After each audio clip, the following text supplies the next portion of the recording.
Welcome, ladies and gentlemen, back to the Super Game Brothers podcast, our family-friendly weekly video game and board game show. That's quite a mouthful, but it's a good time here at Super Game Brothers. My name is David. I'm going to be your host today. I'm joined by my younger brother, Devin, like I am every single week. He's looking good with his glasses and his black hat. How are you doing, Devin? Always wearing the same outfit. And I'm always here. I'm doing good. Doing fan-freaking-tastic. Your lucky hat, right? Yeah, it provides all the luck I need in life. Yeah. Like Indiana Jones or who else has lucky hats? That's the only one I can think of. Cool. Well, I don't know. I bet Ash Ketchum. I bet his hat is lucky. Oh. He's always catching the Pokemon. He's always beating Team Rocket. Must be lucky. And Curious George's dad. You went right to dad. What is he? Is he a sibling? No, I think the show wants you to think he's his dad. We'll call him his adopted dad. That's good. Or maybe he is part monkey. Or maybe George is part human. Yeah, George always be getting into trouble, but somehow comes out of it because of that yellow hat. That's true. Yeah. This is true. Lucky hats. I feel like I need one now. I have my lawn mowing hat, and it's very, very destroyed. It has a big Utah Jazz logo on it, and they have been terrible for years, so I don't feel like my hat is lucky yet. But maybe one day. Do you just wear that so you don't get sunburned? Yeah, basically. We are so different. I take my hat off when I'm in the sun. I'm like, fry me, please. Fry me. I don't look good with because I don't tan very easily, and so I just go from white to cherry red, and cherry red is not a good look on me. I don't know, maybe I just need to be like the 10-minute in the sun per day kind of guy, and then I'd be more tan. But it's all about consistency. I try to, probably is. I try to protect my whiteness, though. I feel like it's a thing worth protecting. Oh, you're going to be a good-looking old man. I'm going to be an ugly grandpa. Yeah, we'll see. I'm going to have leather skin. Oh, man. Nice. And, yeah, you could be in a Leatherface 75. I would be so thrilled to be in a Leatherface movie. Yeah. Yeah! Devin, I think you went to a couple movies this week, didn't you? I did, yeah. I went and saw, on the horror note, The Strangers. They're actually making 3 to cover the original. I don't really know. I don't know what they're doing. I won't spoil anything because people probably haven't seen it. It's very new. But I enjoyed it. I don't think it was the best movie or the worst movie I've ever seen. But I was thoroughly entertained the whole time. My mind wasn't elsewhere. The main actress was very cute. It was good. It was good. All right. So you said 3 movies to kind of follow the plot of the original with Liv Tyler. Where did this one end? Did they just knock on the door? Yeah. The bad guys just traveled the whole movie by plane. Yeah, they landed to the location. No, crap. I don't know if I should. You don't have to tell me. Yeah, I don't know if I should say. I don't know if I should say. Okay. Cool. Yeah, I feel like that kind of movie is very scary, like home invasion kind of movies. They're more scary to my wife than they are to me. I was gonna say girls fear the invasion or break-in movies like Disturbia. Girls are like, that's the scariest movie I've ever seen. Disturbia. Disturbia. Yeah, that's like, funny. Isn't that a comedy? Well, no, it's not a comedy. No, I know it's the one with Shia LaBeouf, right? Oh, yeah. But it's like only slightly scary. It's like a thriller. Yeah, it's enjoyable, and I love Shia. Yeah, it's an okay show. He's funny. Yeah, that's funny. Yep, I'm more scared by aliens and Backtracking. Hold on, I just called him Shyla. I like Shia LaBeouf. Just so everybody knows, I know his name. Goodness. I'm glad we corrected that. He might have popped through the wall and given you the "just do it" speech. Oh yeah. You hadn't it. Just say Shia. I don't want to just do it right now. Did you see another movie or just that one? No, I planned on going to Mad Max Furiosa the next day. Yeah. It's supposed to be fantastic. That's got a 7.9 on IMDb right now, which is extremely high for a movie. That is. Anything over 7 is usually like probably going to be a banger. Yes. So I was like, holy, I gotta see this. But there's been a lot of hate on the show, but then I also see people saying, it's so freaking good. You've got to see it. This is my first Mad Max movie. I'm so glad I got introduced to the series through this film because I think it is a precursor, is that the right word, to the Tom Hardy Mad Max movie? Yeah, prequel. I think it's the same character as Charlize Theron's character in that one, right? Oh, okay. I think. Yeah, I'm excited to watch that. I'll probably go either tomorrow. Nope. Maybe tomorrow, I don't know, or next week.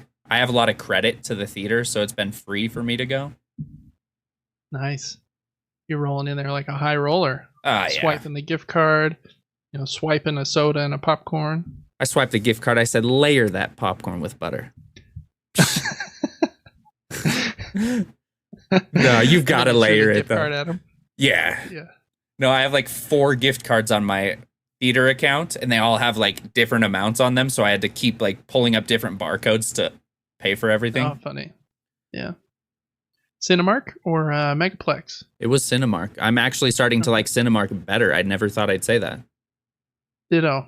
I'm a Cinemark like Plus member or whatever they call it. One of their subscribers. So you pay like $11 a month. You get a free movie credit. And you get like 20% off concessions, maybe 25. And just from that alone, man, it's super nice. And they have recliners. I feel like their screens aren't quite as big as like Megaplex is, but they're always way less busy, which is also a nice thing. I think that their screens are brighter, so they look clearer. Yeah. And have you ever been in an XD theater? Because wow, I have once. We saw Tenet in XD forever ago.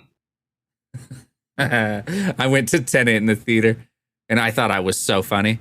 I don't know if I went with you or who I was with, but I walked out of the theater backwards, down the stairs and everything. This guy was like, hee, I see what you're doing. And I was like, okay, at least one guy thought it was funny, and then I felt cringy and stopped doing that. Oh, that's hilarious. Yeah, what's his name? You were Denzel Washington's second son. Isn't that who that character is? Denzel Washington's son, maybe? Really? I did not know that. Maybe. I don't know. Maybe he's not. I have no idea. Tenet's a cool movie, though.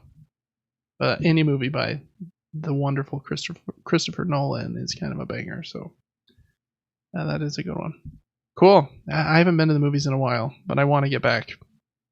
We kind of save up those credits and then usually blow them on taking all 5 of us to some kids movie. Like Kung Fu Panda 4 was tempting lately. I love Kung Fu Panda. It's like a kind of my kid movie. What would I call it? Secret love. I don't know. Really? I did not know this. Yeah, I like Kung Fu Panda a lot. Well, there's like 17 of them now or something. I don't know. How many are there? 4? I think there's only 4. But there is like a series and some other crap. Jack Black, man. Anything with him in it? He's so cool. He is cool. All right, well, there's a lot going on in the world right now, I feel like. The NBA Finals start tomorrow, Devin. We got the Mavericks and the Celtics. Who do you want to win? And who do you think's going to win? And how many games are they going to win in? I don't really care too much. I like Luka Doncic and Kyrie Irving. Yeah. Honestly, cool guys. I don't know too much about their personal lives, but I'm hoping they win. I think that they will win, but I think it's going to take 6 games. Yeah, win game 6 back in Dallas. That makes sense. They're gonna have to steal one at home, then win both in Dallas, and then Game 6 in Dallas. Okay, I can see that. I think I also think the Mavs are gonna win. I also really like Luka, even though he's kind of got a big mouth, but man, he's so good.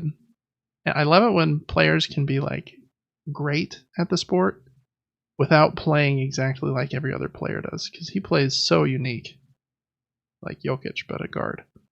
Yeah, he's great. So I'm saying Mavs in 5. That would be pretty hardcore, though. We'll see. Boston's pretty good. So, see how that starts tomorrow. So wanted to get our prediction in on the internet so that everybody knows how great we are at predicting things before first game happened. Exactly. Next up, Elden Ring Shadow of the Erdtree previews have been dropping. Lots of good things. I've been trying not to read much. Just saw some headlines that it was incredibly brutal and different.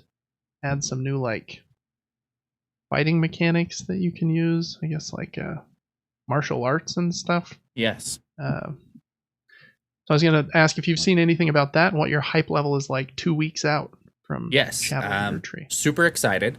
The only things I've seen are, like you said, kind of martial arts, reverse grip swords, like really unique ways of holding weapons. I've seen that it's almost like 16 gigabytes of a DLC, so it's supposed to be relatively large. Yeah. And there should be like close to maybe 100 new weapons in the game. Wow, that is a ton. Yeah, that was a TikTok video though, so maybe that guy was just bluffing. Maybe. Yeah, take that with a grain of salt. Yes. We learned that from the TikToks. That's crazy. If that's true though, that's a lot of content. Basically, all the interviews they've been doing, they've been saying that they tried to make this a big content drop that kind of similar in scope to all, 2 or 3 of Dark Souls 3 like combined in just one big one. So it does seem like it's gonna be pretty massive. 2 weeks. Exciting. I don't think that's enough time for me to beat Elden Ring, which is we should do that for our advanced episodes. We should play together. I'll help you get to the end. Yeah, that would be cool. Because I need a refresher. Like, if I'm going to stream that game, I'm a little nervous to play it because I haven't played it in so long. People are going to be like, this guy sucks at these games. You know what I mean? Yeah. Yeah, I would like to replay it too. Did we start at the beginning? No. We probably... No? We start wherever you are. Or the beginning. I don't care. If we have enough time. It would be cool to start at the beginning, but we'd basically have to play from now until the game came out. This is true. So I don't know if that'll work. But one way or another, I'm probably going to replay Elden Ring. I'll probably just be late to playing this DLC pack until I've got time and have made my way back around to it. Too many small puzzle games made by a single person to play first. So cool. Last up, tons of video game news coming this next week or two. We've got Summer Game Fest with Mr. Jeff Keighley on Friday. So that will be the day this drops for our patrons. And if you're listening on Monday on YouTube, then you already have seen that. You've also seen the Xbox show, which happens on Sunday. And then Nintendo's is also this month, sometime, I can't remember what day. And then the Call of Duty one is right after the Xbox one. And I think that Devolver always has theirs as well, which is always a good time because they make really cool indie games. So yeah, just tons of stuff and announcements. I feel like the board game industry is kind of in a similar spot where like a lot of the big, what are they called? Like conventions are going to be happening in the next month or two. And that's when a lot of things get announced. So I feel like I've been saying this for a couple weeks, but calm before the storm. But this is like episode before the day before the storm. I don't know. It's perfect. So lots of stuff. Lots of rumors as well going on. We got Xbox is going to buy Steam. I don't think that one's going to happen. We got Xbox is going to shadow drop one of their first party games. Just like, here's Gears of War 6 today. Boom. I don't think that's going to happen either. Ooh, that's exciting though. That would be. Like, what if? Yeah, that'd be cool. Microsoft has a ton of studios and a lot of stuff that's they're working on, so they could have a big show. The Blade game from them should be shown, I would imagine, and the Indiana Jones one as well. I know Rare, who makes Sea of Thieves, I think they announced their next game called Everwild, and some people think it might be shown again. They're supposedly working on a Steam Deck competitor.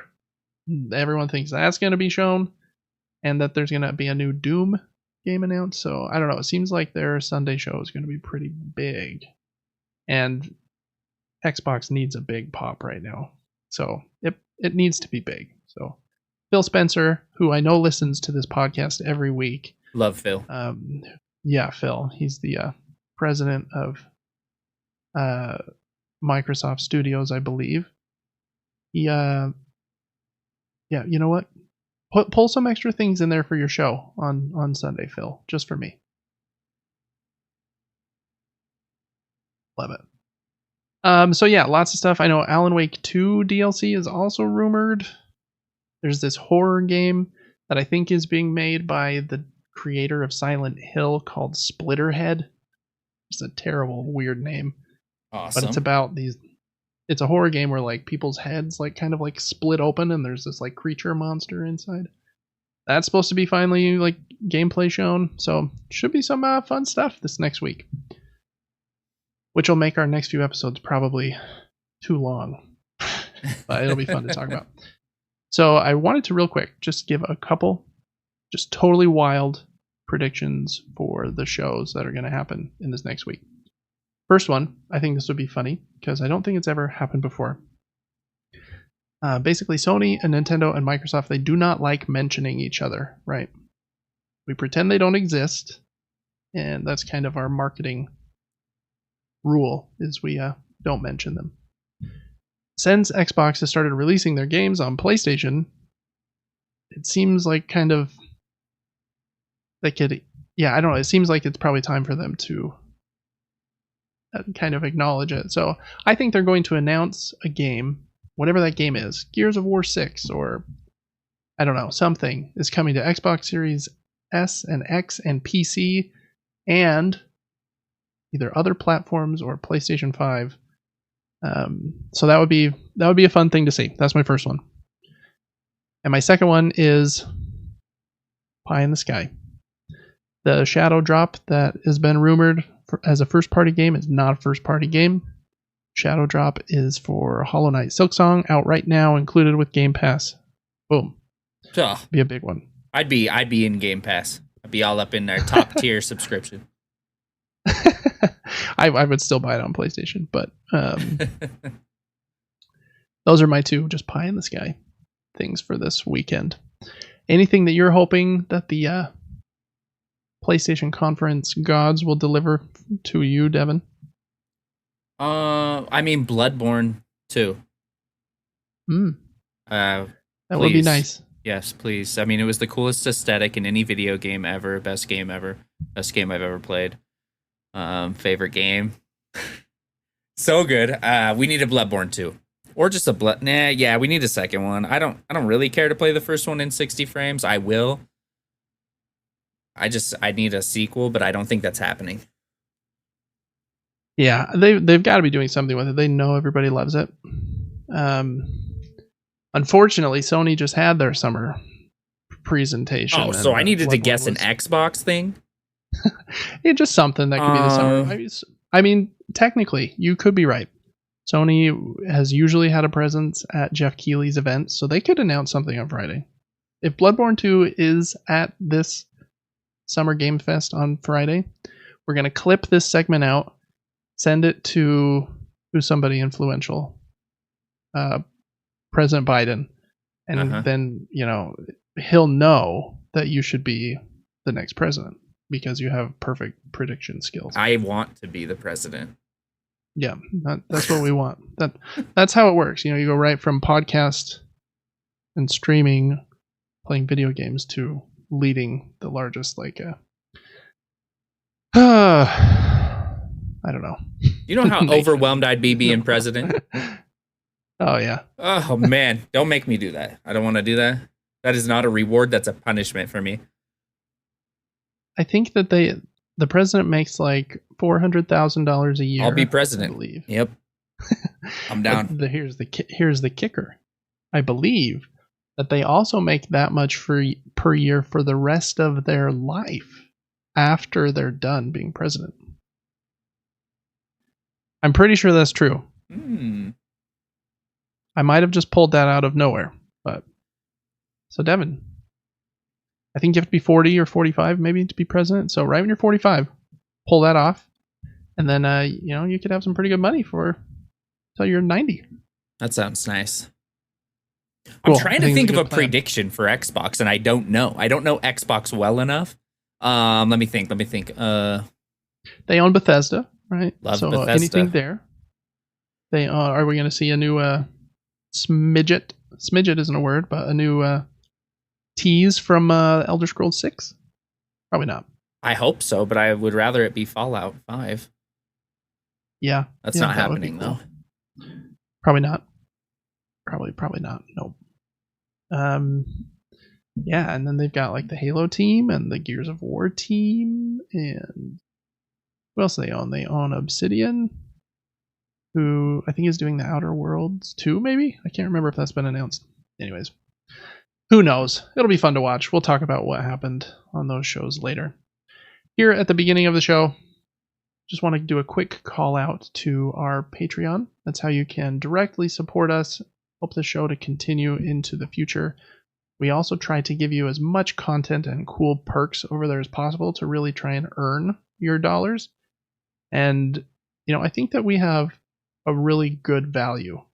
Our Patreon isn't trying to nickel and dime everybody. It's not like $50 tier, $300 tier, and I'll send you my bath water for $5,000. Oh, yeah. None of that here. We've got a $2 tier, $3 tier, 5 and 10, and then if you're real crazy, 25. And even at the $2 tier, you get an extra exclusive episode every single week. So of the month. So at $2, you're getting at least 4 extra episodes, plus the other stuff we have on Patreon.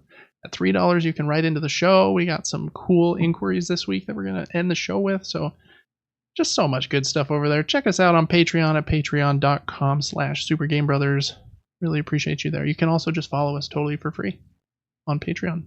That way you can see the posts as they go up. And we do release quite a few videos for our free followers on Patreon as well. So best value, would we be on McDonald's like dollar value menu? I think so. It's probably a hot and spicy McChicken, apple pie, and then the Super Game Brothers Patreon probably next. That'd be perfect for me. Yeah, I think so.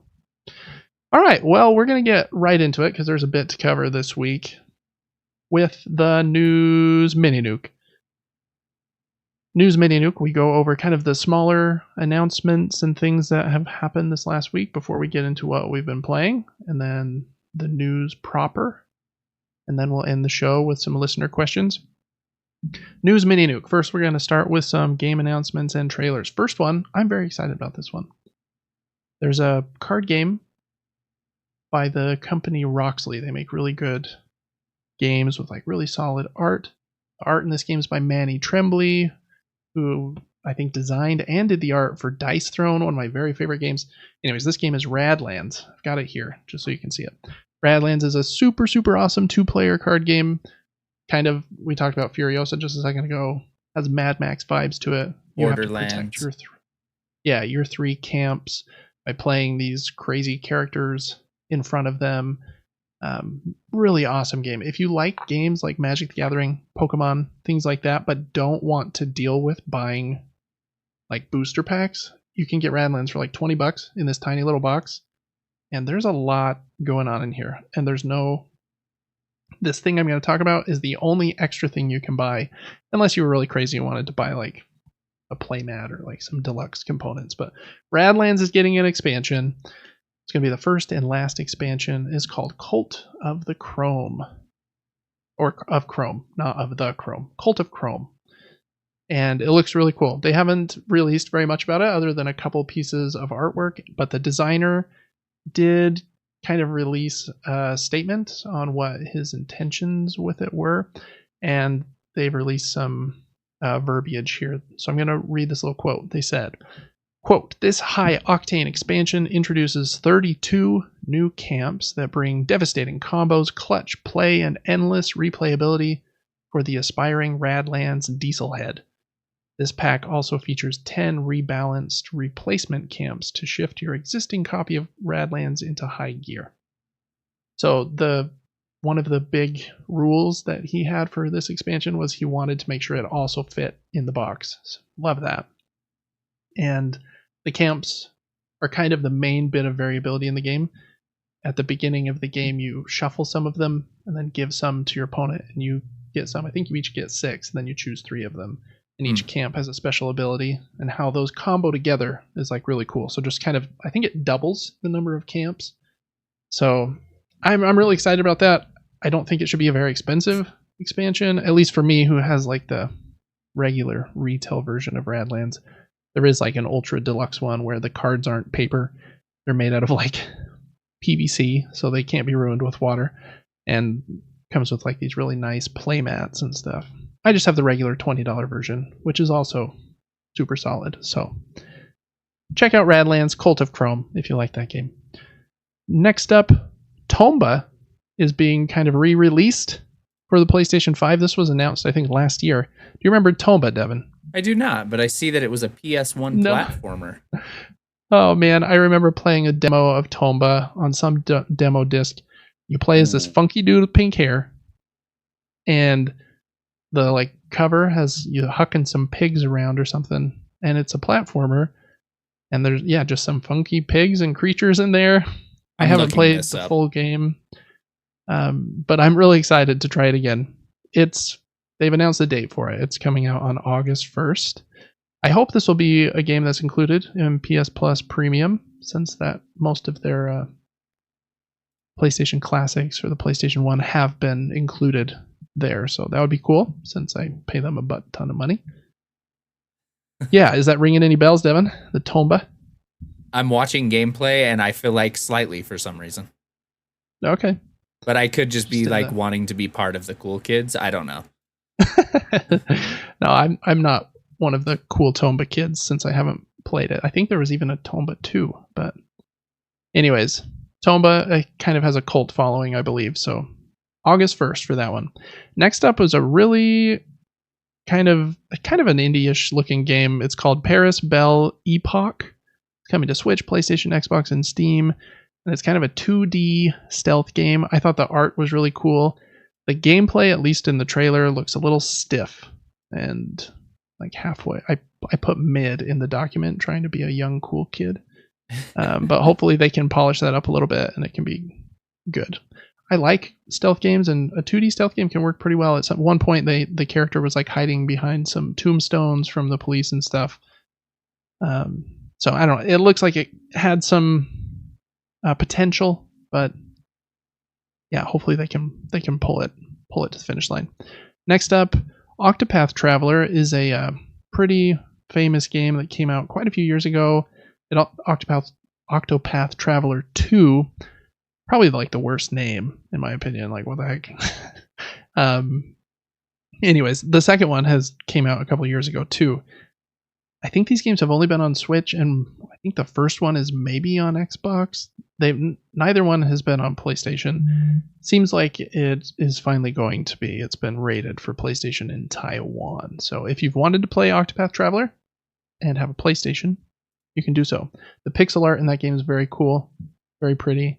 It's a turn-based JRPG, I believe, so that's kind of where I've fallen off of wanting to try it. I'm very picky with turn-based games. And then last one, there's this big game that's it seems like it's kind of trying to be Persona, which is, I think, Atlus's biggest game is Persona and Persona. They have 3 that they just remade, I think. And then 4 Golden was on the Vita, and I think there's rumors they're remaking that one, or maybe they just did. And Persona 5 and Persona 5 Royal came out a few years ago. The Persona series is really big.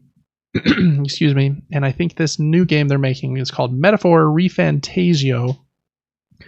And it's supposed to be kind of similar vibes where you are leading this group of what might be teenagers, since they're always teenagers in a Persona, maybe through some high school setting, but it's a bit more fantasy based than Persona. Looks pretty cool. It's supposed to have another showcase this Friday.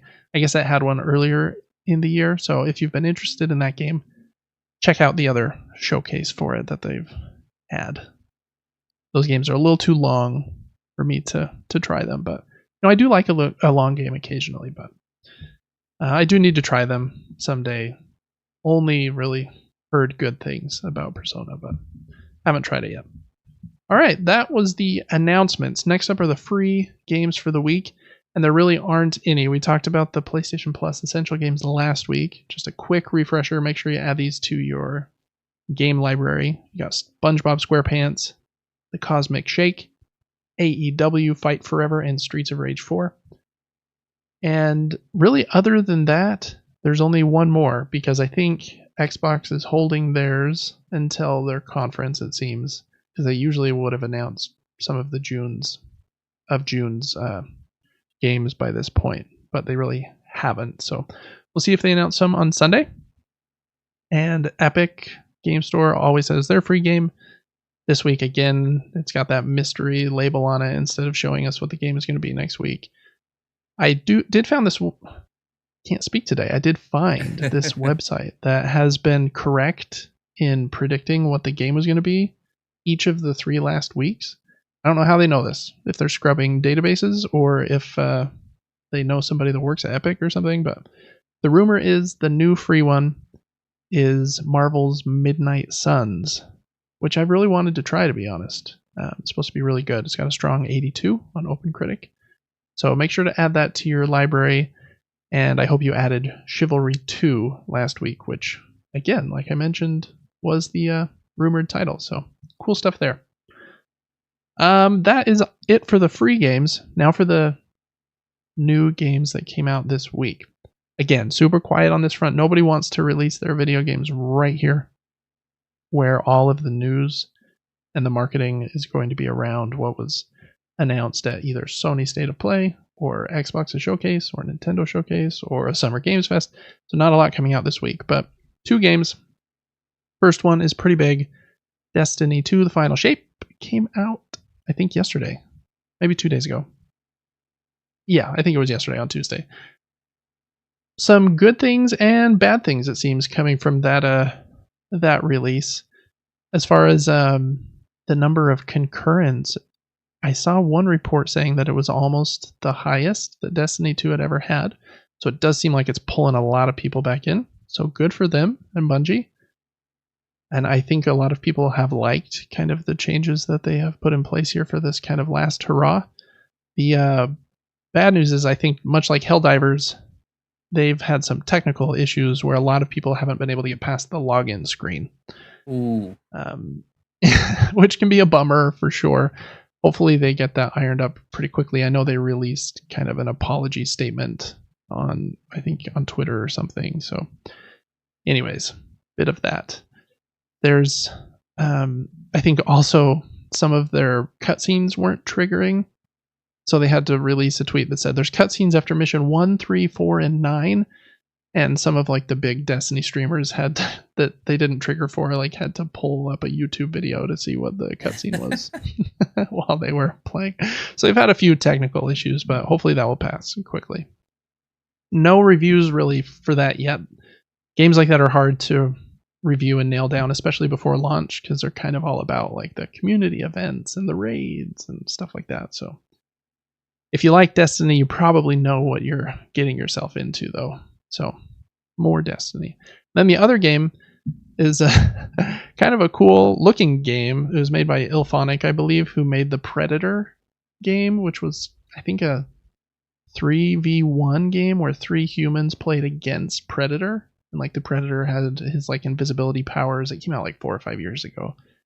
And this game is called Killer Clowns from Outer Space, the game. And I think it's also like a multiplayer game where some of you might be playing as people trying to escape the killer clowns, and some of you, maybe just a single one, is playing as a clown. I'm not sure. It didn't review super well, but a lot of these games like this, they don't need to like be critical darlings and review very well for them to take off. So I wonder if people are playing it, how it's performing on Twitch and other platforms. Has a fair 69 on OpenCritic, but that might not matter. Reminds me of like Dead by Daylight, which I would not give a very high review score to, but people play the crap out of that game. They do. Yes. It also reminds me of Friday the 13th, that game. I think there was a Texas Chainsaw one that maybe came out. Seems similar. Yeah. Yep, exactly. I was actually recommended this game from this a girl. Killer Clowns one? Yeah, she's like, you should try this game out. And I watched a video for it. It looks hilarious. Like, it's like comic horror in a way. Yeah. And so I would say that's about the score I would have assumed it would have received. Yeah, just around a 7. Yep. That makes sense to me too. Alrighty. Well, that was the news mini nuke for the week. Not a lot in there. I think my pick of the week is that Radlands expansion. They haven't announced when it's coming out. Or I guess, yeah, when you can buy it, but only that it's coming later this year. So, Radlands, so good. All right, next segment is what we are playing. I've been playing a few things. Devin, why don't you start us off like normal? I didn't add in anything that in your section here or make any edits, so you just tell me what you've been playing. I think the only game that I have been playing is the Mass Effect Legendary Edition. As far as I can remember, I don't think I've touched another game in the past week, but we've been blasting through them. We finished number 1 in like 12 hours, probably, and the same thing with number 2. People didn't like that because I wasn't thorough enough, and we lost a lot of we lost a lot of troops in those games. And those games carry on. Like, all your progression, every choice you make has some what's the word? Consequence. A consequence later on. And everyone's like, you got to save everyone. But then I was thinking about it, and I said, why do I got to do that? For what reason? I don't have to play this game like you. You know what I mean? It's just, it's a story you're playing. Like, why does it have to be perfect? And I was like, okay, we're going to get the upgrades we like. And as long as we're having fun, we're going to do the missions we want to do and just kind of weasel our way through side missions and wherever it takes us until we get to 3. And that's what we did. We ended up losing a lot of people. I wasn't emotionally attached to these people, but a lot of people in stream were, and they didn't like that. But we're currently on number 3, the best of the series by far. It's not even close. It plays much better. The upgrade system's fun. You actually have a weight capacity system, which is super unique. So, for example, I'm able to carry 5 guns, but if I choose to do so, my weight is so high that my powers get a really big nerf and they don't regen very fast. So what we've done is we've decided to upgrade just pistols in the game with damage and weight. And so we have the maximum benefit of power regen. So I'm throwing fireballs like Dr. Mario or whatever he throws, whoever throws the fireballs, white Mario, white overall Mario. I don't know. And we're just using pistols. Super cool upgrade system there. The game is way more beautiful. They put a lot more work into like graphics and areas and lighting, it seems like, into number 3. You can actually look off onto the horizon and it's pretty. So I'm loving 3. We're not quite done with it. It's a little bit confusing. The game throws a lot of missions at you. I think currently we have 21 active missions, which that is a lot. I know. I'm just like, I don't know what to do. What do I choose? I'm walking by this guy, looks like a turtle, and he's just like, hey, you want to help me with this? I said, not really. I have 20 other things I'm doing. What's up? He says, I need you to take pictures. I said, okay, give it to me. And so I end up taking pictures, and then you just like randomly stumble across missions in that game by doing the most random things. Like, I walked up a set of stairs, and the one guy was just like, oh, hey, yeah, I could use that. Thank you for finding that. I was like, what do you mean? Where did I find this? I don't remember picking this up. Okay, here you go. I gave it to him. I got some XP. And the game's super funny. The way it's laid out isn't perfect, but no game's perfect, and I can respect it. It's been a beautiful story. I've tried to pay pretty close attention to it. We've been FemShep all the way. And I think we'll probably finish that game tomorrow. And then it's on to who knows what. But it's been fun. Yeah, I'm excited to hear how you like the ending of Mass Effect 3. I know people generally like number 2 and number 3 the best. I think there are some people that really love how it ends, and I think there maybe are multiple endings, but some people really didn't, I believe, like the way it ended. So interesting. Just as a halfway non-spoiler spoiler. So there you go. And yeah, I bet it is a little tricky trying to have fun and play at a good pace with all your friends in the stream are saying like, why'd you let all these people die? Kind of gives me the same vibes I had when I played quite a few of the Telltale games, like The Walking Dead, Borderlands, which was probably my favorite one. That one's really good. The Batman series, both seasons were very good. I feel like I played another one. Guardians of the Galaxy was okay as well. And those games are very similar, choice-based, probably even less action than Mass Effect for sure, and shorter. But a lot of those choices carry over from chapter to chapter. And yeah, some people might die, or you might have a bad relationship with them at this point. But I kind of like that. Like, it kind of painted my experience with the game in a different way, or a different direction than someone else had. And I never felt the urge to like go back and see every ending. Like, man, it seems like a lot of work to see just a few different minutes, in my opinion.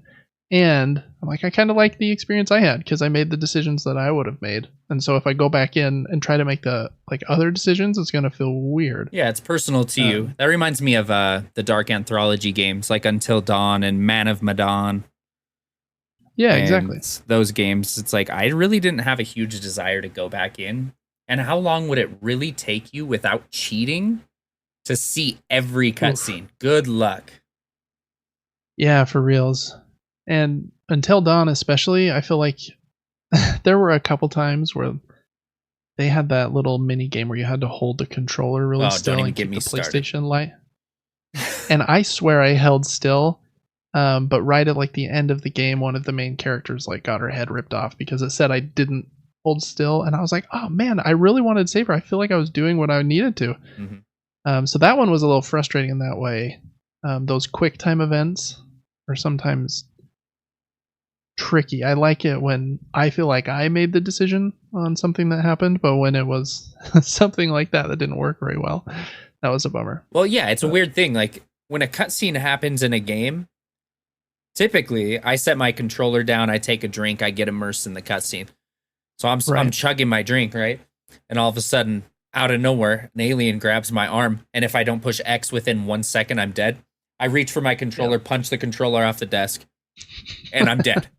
I'm like, don't throw that at me during a cutscene. I don't know. Those games are funny. Yeah. Yeah, they are funny. I like that they kind of subvert your expectations, like having something in the cutscene, like so you always have to be on your toes, but they seem kind of brutal when it can like destroy your run because you didn't hit something fast enough. Cool. Well, that's fun. I'm glad you're enjoying those. I've always meant to go back and play them. I think this is a BioWare game if I'm remembering correctly, and I really liked Knights of the Old Republic like as a teenager. But yeah, I just kind of missed Mass Effect for whatever reason. I don't know why. And the length of them has kind of been the thing that's turned me off from them. I'm kind of just really into shorter games right now because I know it's finishable. Something is too long, it's hard for me to want to start it sometimes. Yeah, I also like the route. Sorry, I keep going on tangents, but I like the route that games are taking where, for example, Radlands and, for example, Elden Ring. We're going to do one DLC, and that's it. Because you're going to get quality over quantity. All the ideas are going to get thrown into one thing instead of having to wait 3 years for them all to come out. And you know that there's an ending. Sometimes it's nice when things end and you can go to another game. Oh, for sure. Don't do that in relationships, though. Yeah. In content, I think it's imperative that things end. I think things that don't end will almost always get worse. Think of like the last few seasons of The Office. I don't hate them, but like, what's his name? Steve Carell wasn't in them anymore, and like I think that people kind of see them as like lesser. And I mean, there's lots of shows. People like kind of think the last season of Seinfeld, especially the last episode, are weird. And like Grey's Anatomy is probably like the best example of that. I think it's on season like 20 or some crazy number, 17. I don't know. I'm just like, how can you keep us engaged for that long? There is no way. Mm-hmm. I don't think you can. I like it when something is tight and gives me its best self for like that version of time, but doesn't stretch itself thin trying to suck as much money or of my time out of me. Again, Breaking Bad, I think, is a perfect example. 5 banger seasons. How many times am I going to say banger on this episode? I told Mom to watch Breaking Bad yesterday. I said, you just have to. I said, you're gonna think you're gonna hate it, but you're not gonna hate it, and you're just gonna want to see what happens. It really is something. It's like so horrifying. It's like hard to look away, or it just sucks you in. And I mean, it's not that like horrifying, but there are some moments you're like, man, I can't believe I'm still rooting for this guy. He is evil. So yeah, it's crazy. But yeah, some of those like good shows, you gotta watch them. All right, well that's a fun one. I've been playing a few games. Really quickly, I've continued to play Sekiro. Got another episode of me playing it up on Super Game Brothers Advance. That is our Patreon exclusive show that I talked about earlier in the episode. So for $2 a month, get a weekly extra something from us. And this week it was me playing about an hour more of Sekiro. And then the main other game I've been playing is still Animal Well. I have finished what I, without spoilers, I would just say is the main quest of Animal Well. Super awesome. A couple like twists I was not expecting. And it's good. I think if you're faster than me, you could probably get to that point in like 5-6 hours. Maybe faster if you're like really good. There are some speed runs of people beating it right now in like 7 minutes, and I'm just like, I don't know. Well, you guys aren't human. Obviously, they've mastered it and played like 1,000 times to do so, but man, that game rules. It is so good. After that main quest, the game becomes quite a bit different. Again, no spoilers. I mean, it's not like incredibly different, but so many new things start to open up. You're like, oh my gosh, I thought this game was over. But now there is this layer on top of that layer, and that is one of my favorite things in puzzle games. I mentioned that about The Witness a few weeks ago, where like you start to see the puzzles in like the backdrops and the scenery, and you're like, wait a second. And same thing with Animal Well. It's so good. So good. I think I've played for about 10 hours at this point. So I have 10 playthrough segments up on YouTube. I think number 10 goes up the Monday that this will go live on YouTube. So such good stuff. Even if you don't want to play it, just kind of pimping my own stuff, watch some of my videos for a few minutes just to see how creative it is with just the weirdest items. You're used to like a Metroidvania giving you things like, okay, here's a double jump, or here's like you can now wall jump, attached to a wall, or try that you can slide now to slide through tight areas. Those are like very common ones, right? This one's so different. Like all of a sudden, just like here's a frisbee, here's a yo-yo, and here's a little wand that blows bubbles. Oh man, but it's amazing. It's so good. Funny. Animal Well is awesome. It's my favorite game of the year for sure, at least so far. Yeah, really love it. I'm excited to finish the rest of the puzzles that I have left. I think I'm getting close to the platinum, and I think even once you get the platinum, you can get even deeper. So I don't know. I don't know after I get the platinum how much farther I'll go, because they get a little intense at that point, but I like it when a game kind of employs this cool Nintendo kind of strategy that they do with Mario, where beating the game, beating is kind of like beating Bowser is when the credits roll in Mario generally. But then usually there's like 10 branching paths that you missed on the way there. And there's like a star world that has like all the uber challenging levels, maybe a couple star worlds or something. And I love that feeling where like I could play this just to this point if I want, or if I really love it, I can dive in really deep. And Animal Well does that very well. Some of those puzzles are brain burners, so it's fun. But at the same time, I've never looked anything up in this game and have never been stuck for more than a few minutes, which is very impressive for a puzzle game, because a lot of times you'll be playing one and you'll stare at it for like an hour and be like, I'm making no progress. I have no idea. But even if you're not sure in one room, I feel like always just by kind of wandering to somewhere that you think might be new, you discover something and it just kind of triggers something else. Good feeling. Animal Well is amazing. Once it is done, and I finish Baba Is You, which I talked about last week, I just bought this puzzle game bundle on Steam that has like 3 puzzle games in it from maybe the same development team. The one they're most known for is called Golf Peaks. I think it's on like iOS and Android. And it's this game where you play cards to move a golf ball across these like squares trying to get into the hole. So it's a pretty like minimalist puzzle game. And there's that one, and they have a new one about like moving trains to get them into the station, and another one about, I think, making sushi. So those 3 games were in a bundle. So I'm excited to jump into those kind of smaller, simpler puzzle games as well while I'm on my puzzle game kick. Yeah, I'm not even sure what the next like big game is that I'm really excited to play, because I'm overwhelmed by Elden Ring. And so I'm just kind of floating in like my own world over here. Like, yeah, I love puzzle games. What's that? You cost $70? I don't want anything to do with you. I don't know. I'm sure I'll come back. I do like the big blockbusters as well. But man, I love a good indie game. Something that's new and creative. So fun. Everyone play Animal Well. I've said this on like every episode. You have PlayStation Plus Extra. It is free for you. So play it. See what the yo-yo and the frisbee are all about. Blow some bubbles. Find some cool eggs. Game rules. Alright, that's all the video games I've been playing. As far as board games are concerned, I was only able to have a single game night this last week, which made me a little bit sad, but I played a good game. So maybe I'll start. I don't know if you have a board game to surprise me with afterwards, but I'll let you think on that for a sec. And I'm not going to hold it up. I've held this game up, I think, the last couple weeks, but I played the White Castle again.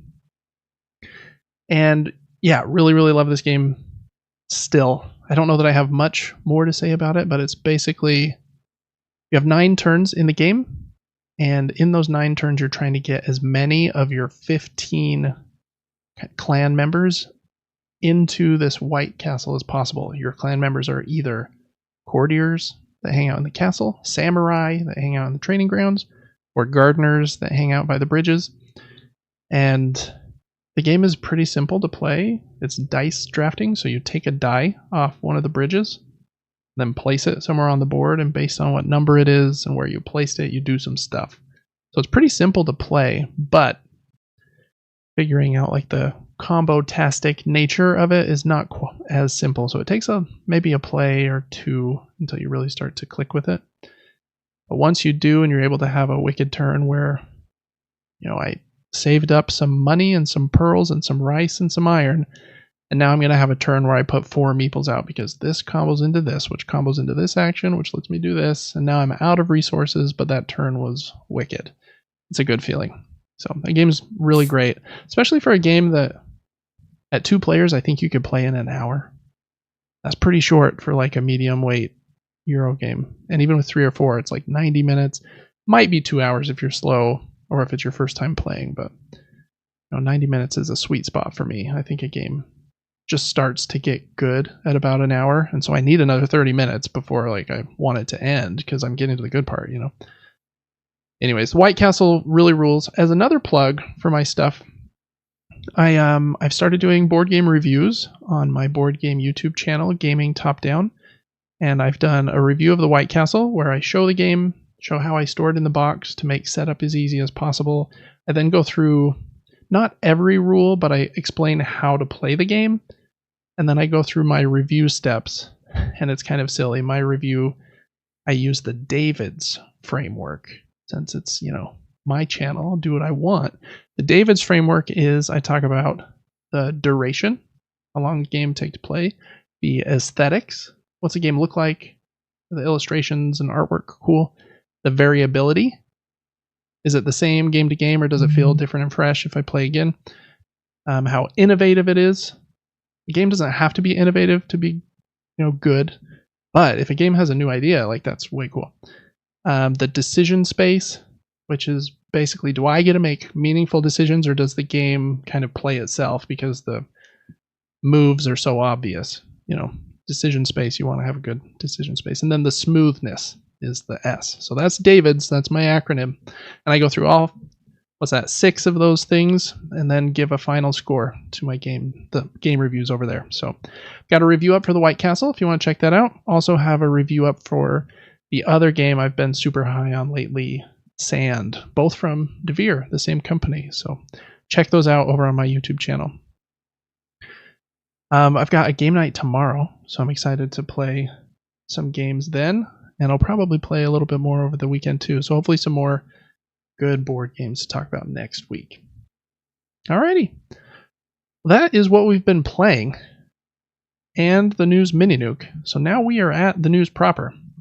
This week, there really, like I mentioned, isn't like a ton of news apart from Sony has already had their state of play. So we're going to go over that in earnest, which is going to take a bit. And so in board games, there's really like not any news. There was a couple things that I thought were kind of funny. Like there's this German designer who's uber famous. His name is Uwe Rosenberg. He made Feast for Odin, which is right here behind my head. You can't see it. It's right off camera next to Cryo. And Patchwork and Agricola. Agricola was the #1 rated game of all time on Board Game Geek for, I think, a few years. So he's made like some of the most well-known worker placement games ever. He's making a game with like a university in Germany to try and help teach kids like some science principles, which I thought was kind of funny. But other than things like that, there wasn't a lot of board game news. So after we talk about video game news, we'll hop into Crowdfunding Corner, where we're going to talk about 4 games that are in crowdfunding on Kickstarter that I think look pretty awesome. But before we do that, let's jump into the video game news. And Devin, we had bad timing last week. The state of play was the day after we recorded, so people have already seen this, 6 days ago. But I hope if you're listening, you'll keep listening to this segment. I didn't watch it on purpose until today, so this is all fresh for David. But I did watch the entire presentation. I guess before we go over each item, some of them we'll go through really fast. What did you think about this state of play? How do you think it... was it like, is it high quality for the month of June and the expectations we have with like E3 and then Microsoft and Summer Game Fest seeming like they're going to have bangers of shows? Was this state of play enough? Was it good? If you were going to rate it out of 10, what would you give it? 6. Okay. Yeah, I think I'm right about there with you. A couple cool things. I might even go to a 5, but I was going to say 6 as well, but maybe to not copy you, I'll say 5. Yeah, I was slightly underwhelmed and sad. Yeah. I wasn't even fully whelmed. You got overwhelmed, whelmed, and then underwhelmed. I was slightly leaning towards underwhelmed. So, Yeah, I don't think it was great. There are some cool things in here for sure, but I don't know. It just kind of goes in line with what we said last week, and I think CFO saying that they're not going to have any huge splashes on their financials, so like huge profits from big new games dropping until 2025. So this state of play paired with that seems to make sense to me. But All right. Well, at 2 5 out of 10s, now I bet the audience is super pumped to hear about these 15 things. But the first one was a longer look at Concord, which is they showed like a year ago, but only showed this very short trailer of like the characters on the ship with like a fancy looking cheeseburger in the back. I think that was like the whole trailer. So they started with a character vignette, is what they called it. A little like story trailer. The CGI effects in the story trailer very, very nice looking, but I don't really care about story trailers that much, especially in a game like this, which is a 5v5 first-person shooter, very much in the veins of Overwatch, it seems. I don't know. I'm not sure that this one is for me. I'm not great at competitive first-person shooters, and especially in a game that has like 15 or 20 characters, and you're gonna have to keep track of the special abilities of all of them. Like, okay, a Hulk came around the corner. This is what he does. Now I know what I need to do. There's a lot to think about there instead of just human. Enemy, shoot. Which I think is cool. I think games like that are a cool idea, but you really have to be like fast-fingered and kind of just play that game almost exclusively to be good at them. What did you think of what they showed for Concord? They did end that vignette by showing a little bit of gameplay, but not very much. I have some notes. The video was beautiful, but I fear that might be the best part of this game. We'll see. I wrote Valorant, Overwatch, COD. I noticed some of the time to kill was pretty quick, so that reminded me of Valorant, but the look of it, more Overwatch. It looks like there were more than 5 characters. They did show a character screen. Yeah, I think there was maybe like 15 on there. Yeah, and I wonder if there will be DLCs. My biggest takeaway was when the guy was talking about the game and he said, we have explosive traps.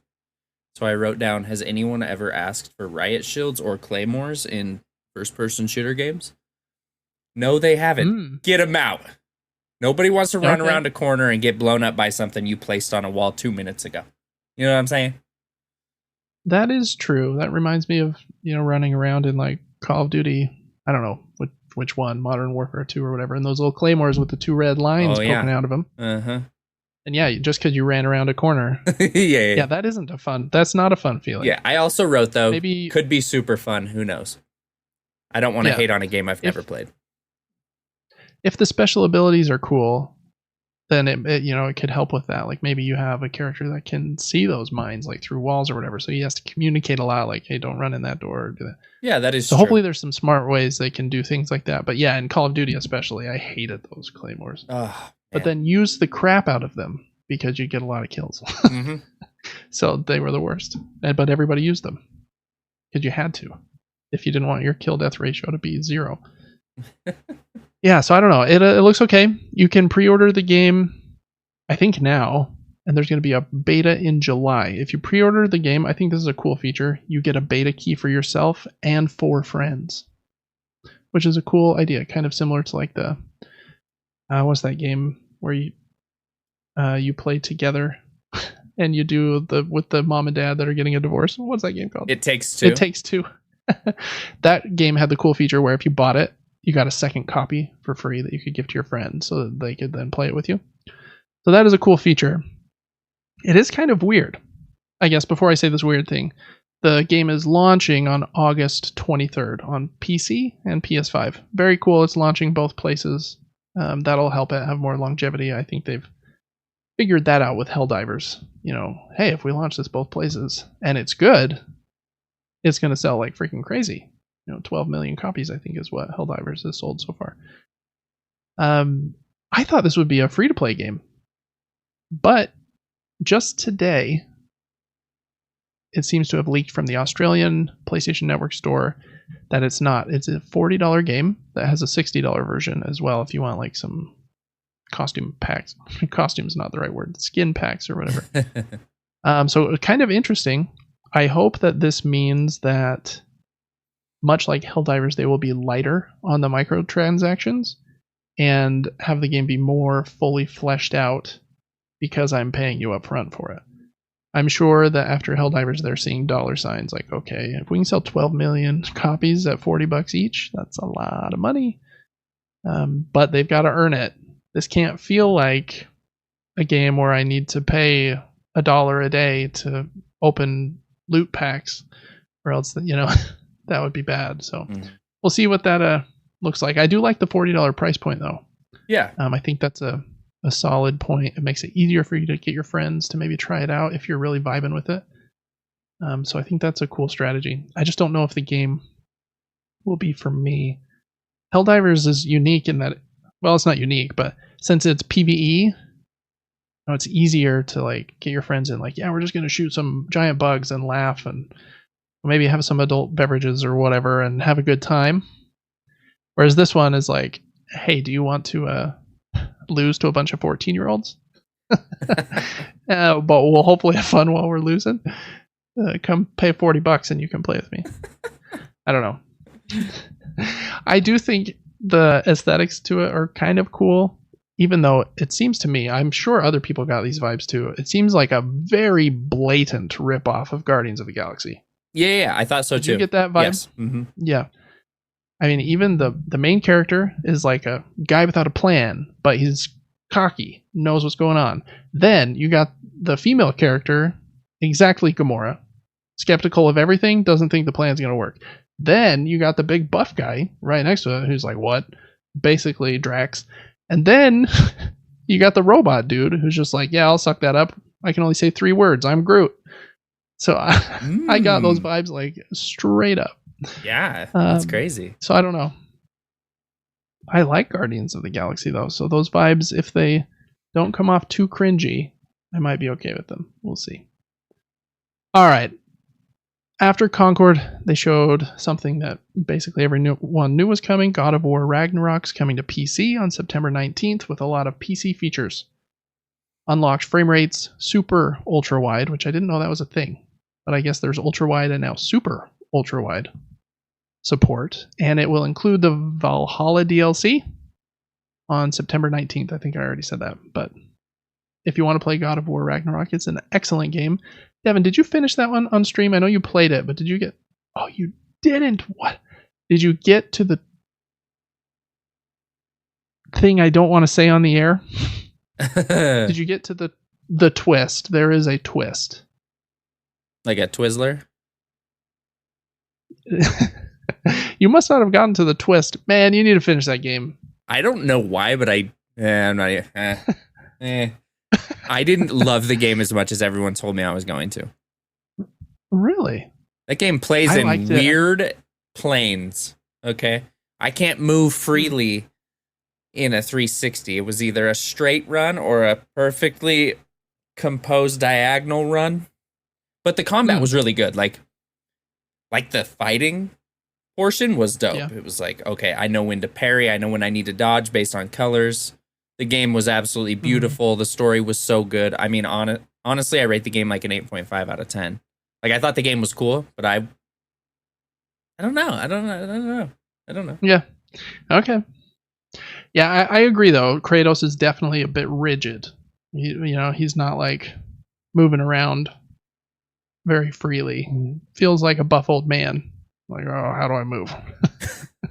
But I don't know. God of War Ragnarok's really great. I liked it better than the original God of War. It's bigger. Platinum's fun to get. Cool enemies, cool boss fights, cool twist, cool ending. It's great.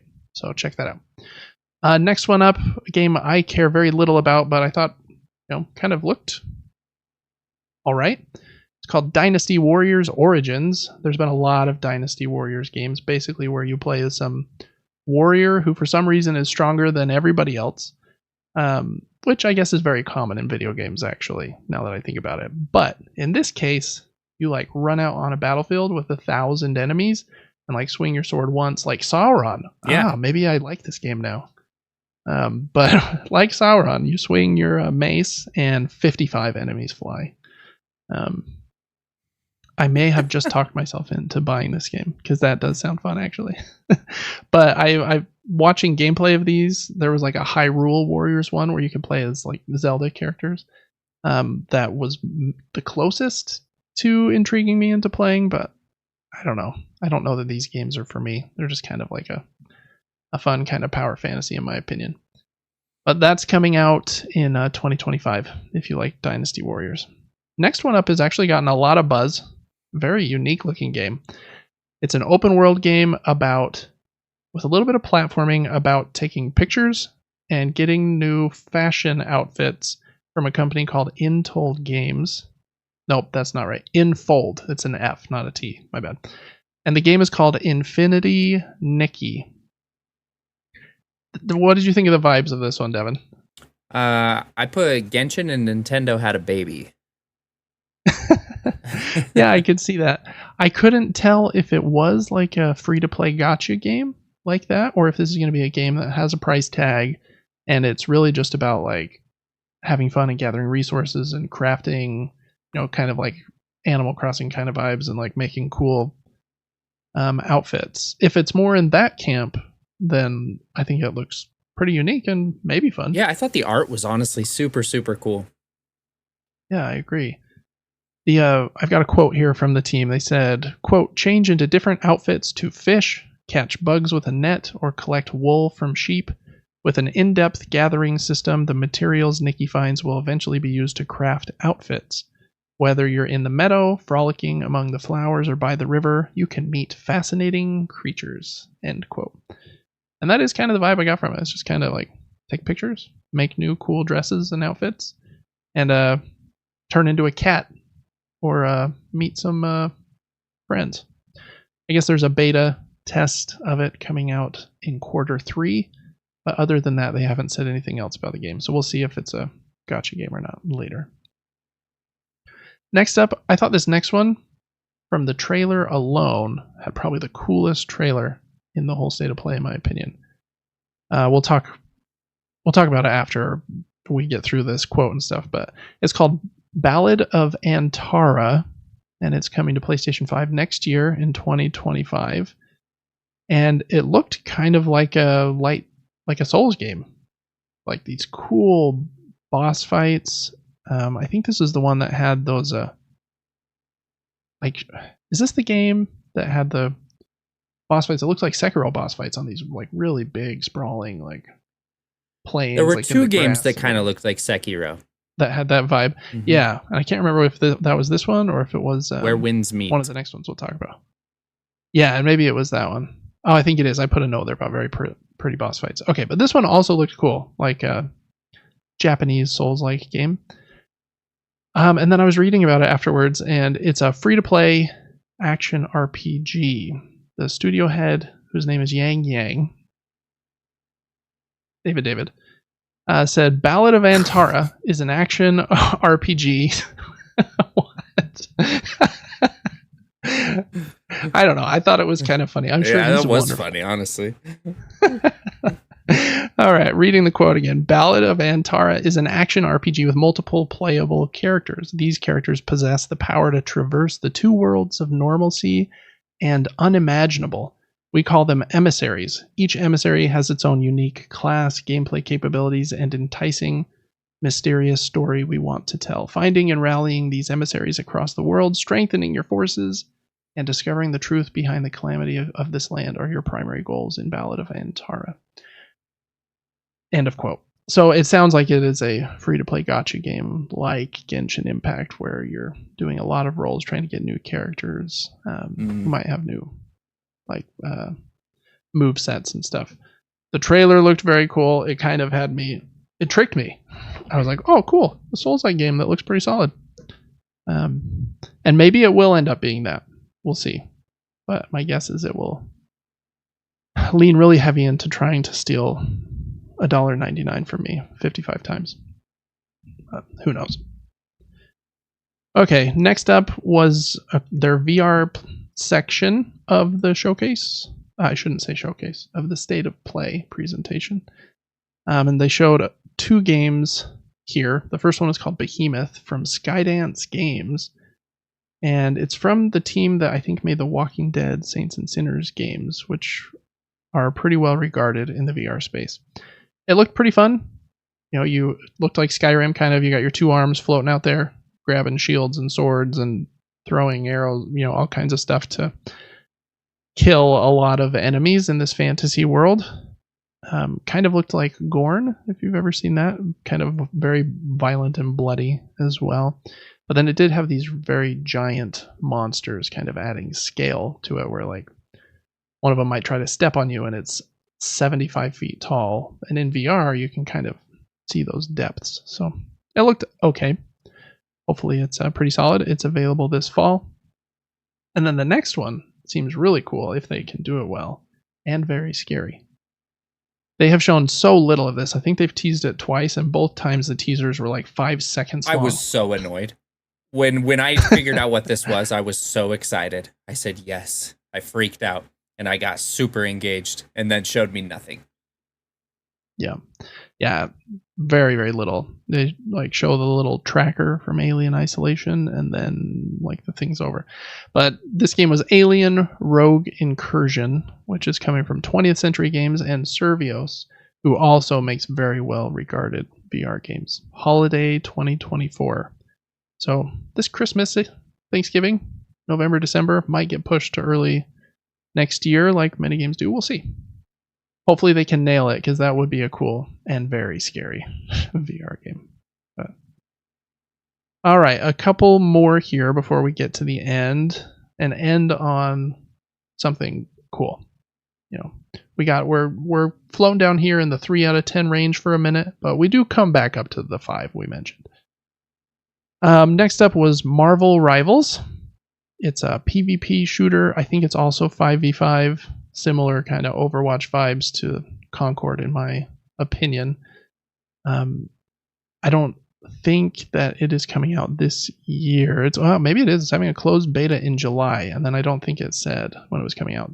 This game and Concord look like that they would be going after the same audience and would cannibalize sales from each other, in my opinion.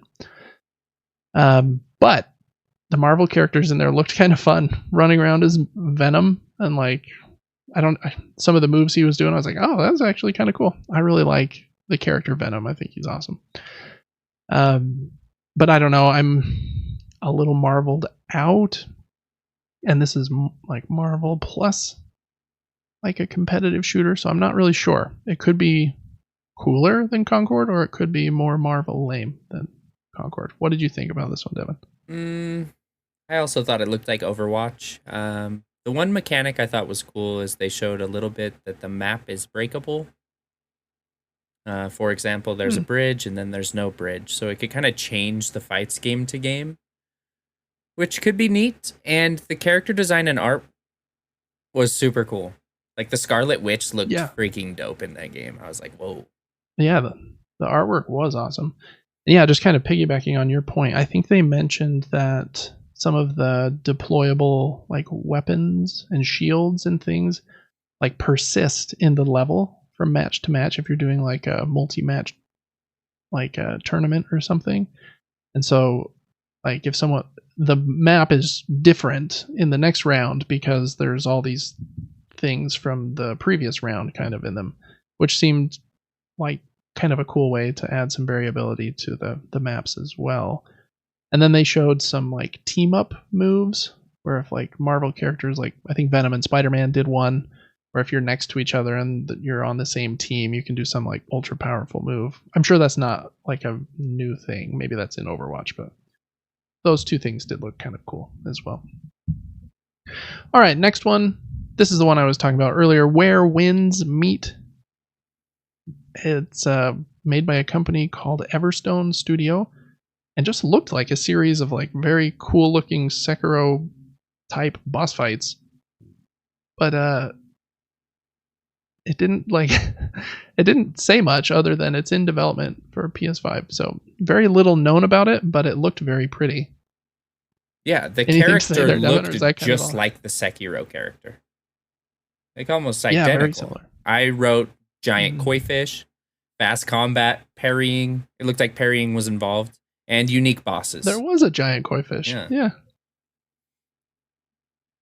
I feel like everybody's just stealing everything from Software that they can because they're just so great. So you know what? Steal some more. I'm fine with it. Okay, next up, a PS5 version of Until Dawn, which we talked about a little earlier, is coming out this fall. I thought the game was okay.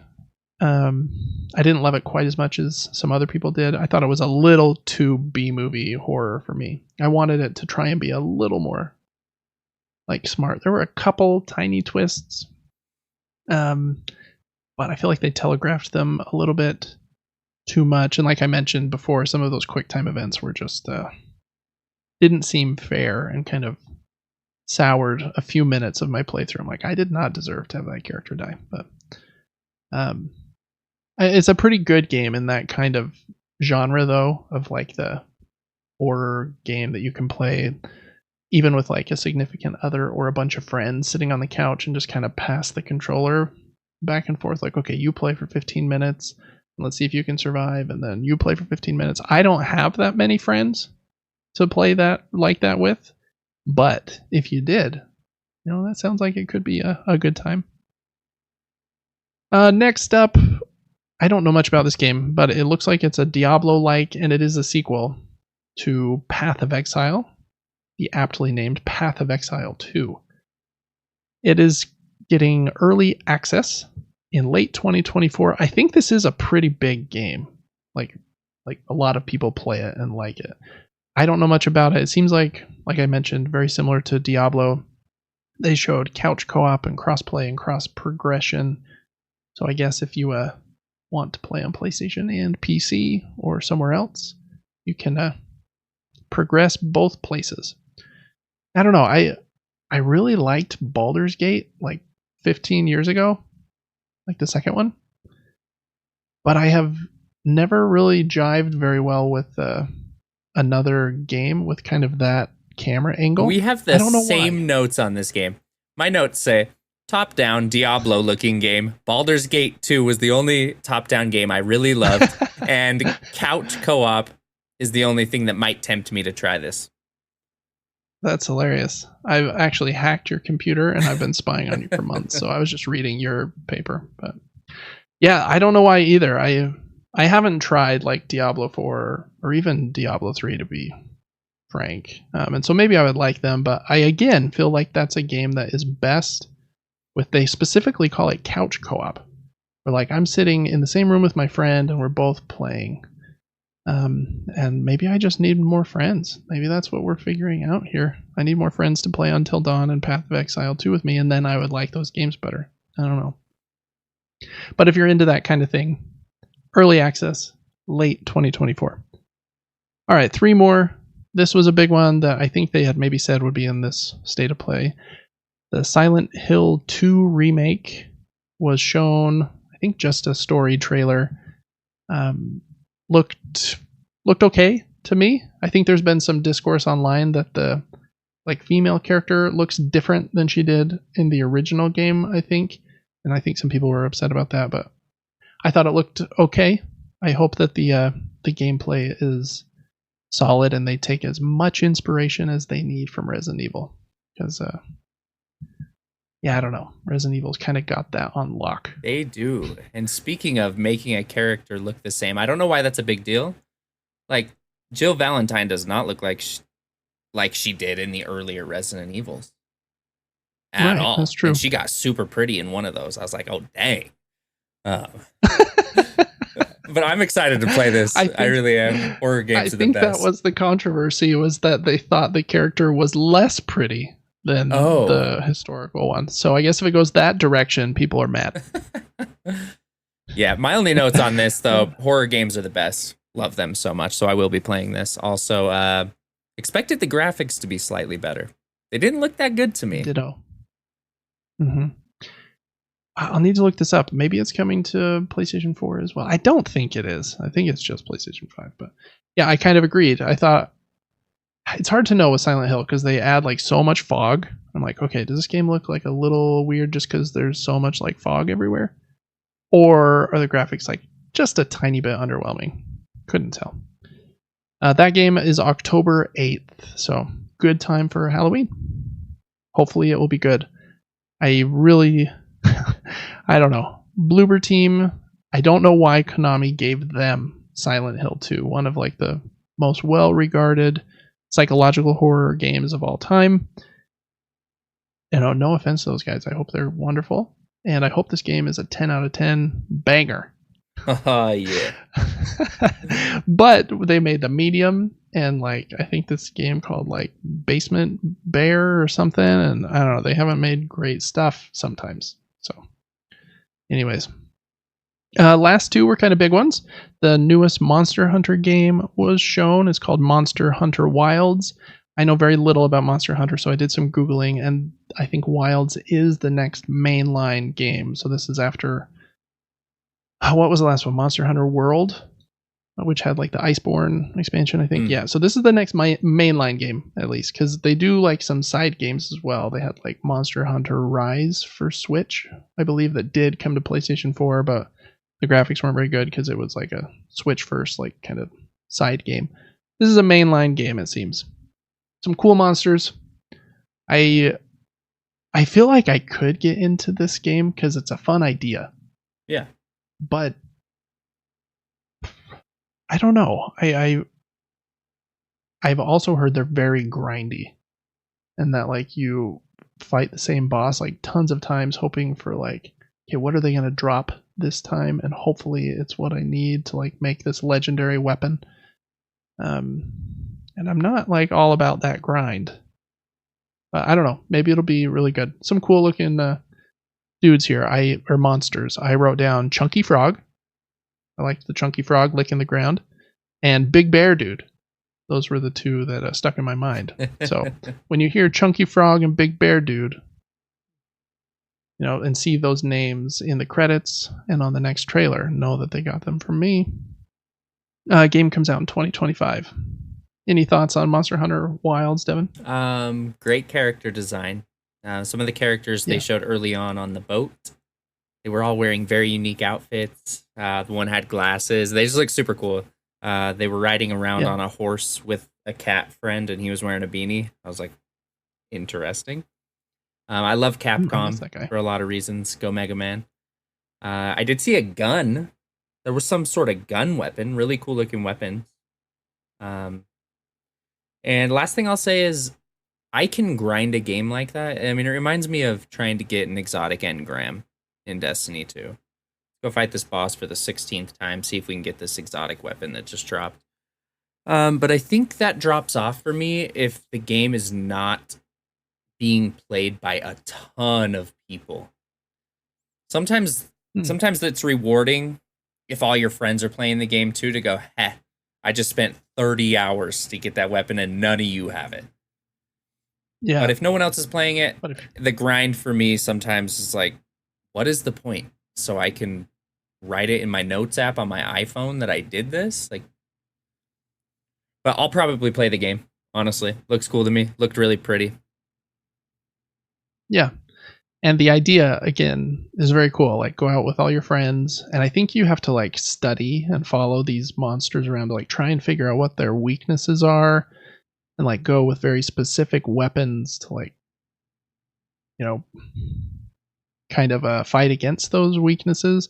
So, like, I like the idea of it. I just, I don't know, I need to try one and see if the implementation catches me, or if it doesn't. They could put Aloy in the game. Cool monsters. She could just tell everyone what the weakness is. There you go. Yeah. Be nice. Yep. You just use the, what's that thing called? Her sight? No. What's that thing called above her ear? Her echo? I have no idea. I can't remember. Yeah. I do wish I had one of those. Boing! And I can just like see. What would I want to see with that? I would want to see people's thoughts, maybe. Or... yeah, I'm not sure. So see something. All right, last up on the state of play, I think was the thing I'm most excited about from the state of play, the thing that most people have been talking about from it, because it was from one of Sony's internal teams. This was from Team Asobi, and it is a new game called Astro Bot. We're kind of working on, or continuing their work from Astrobot's Rescue Mission on PlayStation VR, and then the what's that one called? Astro's Playroom kind of tech demo that comes with the PlayStation 5. They've made a full game called Astrobot. And I love like the happiness and like creativity in these. It just gives me Mario vibes, even though it's very different. But then you got all the fun like PlayStation references, and seeing Kratos and Nathan Drake and stuff in there is fun. And they're very creative with the gameplay usually. So I hope that they can sustain that. In some interviews after the trailer came out, they said that it's the biggest game they've ever made. Like, they want the experience to be like new and fresh every 10 minutes of gameplay, so that they have like lots of new ideas and stuff, supposedly. That would be pretty impressive if they could do that. They also said, I think there's 80 levels over 6 worlds. Very into this game. Very, very into it. That's a David game. That is a David game. Because I'm 5 years old. Yeah. No hype for Astrobot from you, Devin? No, I actually had some questions about it, and you answered most of them. Will this be a campaign? Multiple bosses? Could it be a bigger game? Wasn't the first game just to introduce PS5 graphics and DualSense controller? Yeah, and basically. The last thing I wrote, which, of course, you said it. I said, was there a Kratos skin and maybe Nathan Drake hairdo? Yeah, look. Yeah, you recognize them. Boom. Yep, they're all about the PlayStation references. In that Astro's Playroom, they have like 50 or 60 references. They have like Metal Gear and a Bloodborne reference and all kinds of stuff. So it'd be cool if they made like each of those levels kind of had a focus on some of those references, like a Bloodborne level or something in Astrobot. Ooh, that might be the only Bloodborne thing you get. It might be. Yeah, at least that'll be 60 frames. Yeah. Actually, there is one Bloodborne thing that you got. This guy made this game called Bloodborne Kart, like mixing Mario Kart and Bloodborne in PlayStation 1 graphics. And then Sony wrote him a letter and said, you can't use that name. And so he renamed it, and I think it's called Nightmare Kart now. But it is up, I think, for free on Steam. So if you need something new Bloodborne related, check out Nightmare Kart, formerly Bloodborne Kart. But don't mess with those lawyers, because you're not using that name, even if the game's free, I guess. I've got to look this up. I'll bet the reviews are fantastic. Yeah, I don't know if it has any reviews yet, but 10 out of 10 on Steam is probably one guy. Hold on. Yeah, 1,000 reviews, 10 out of 10. Heck yeah. Nightmare Kart. Nightmare Kart. GOTY. Goaty. Game of the year night. This looks unbelievable. It does look pretty funny. I think I'm probably going to just download it just for kicks. It says free, right? Yeah, yep. I hope he's free. Oh. I was hoping he'd charge like at least $1 so he made something. Yeah, but you should make a little bit if you make a whole game, I think. Yeah, for reals. But, some people are just cool like that. They're not in it for the money. But, all right, that was the entire state of play. That was A to Z. I just gave them in order that they showed up in the showcase. Again, I kept saying showcase because everyone was expecting it to be a big showcase in the state of play, which is generally Sony's lesser version.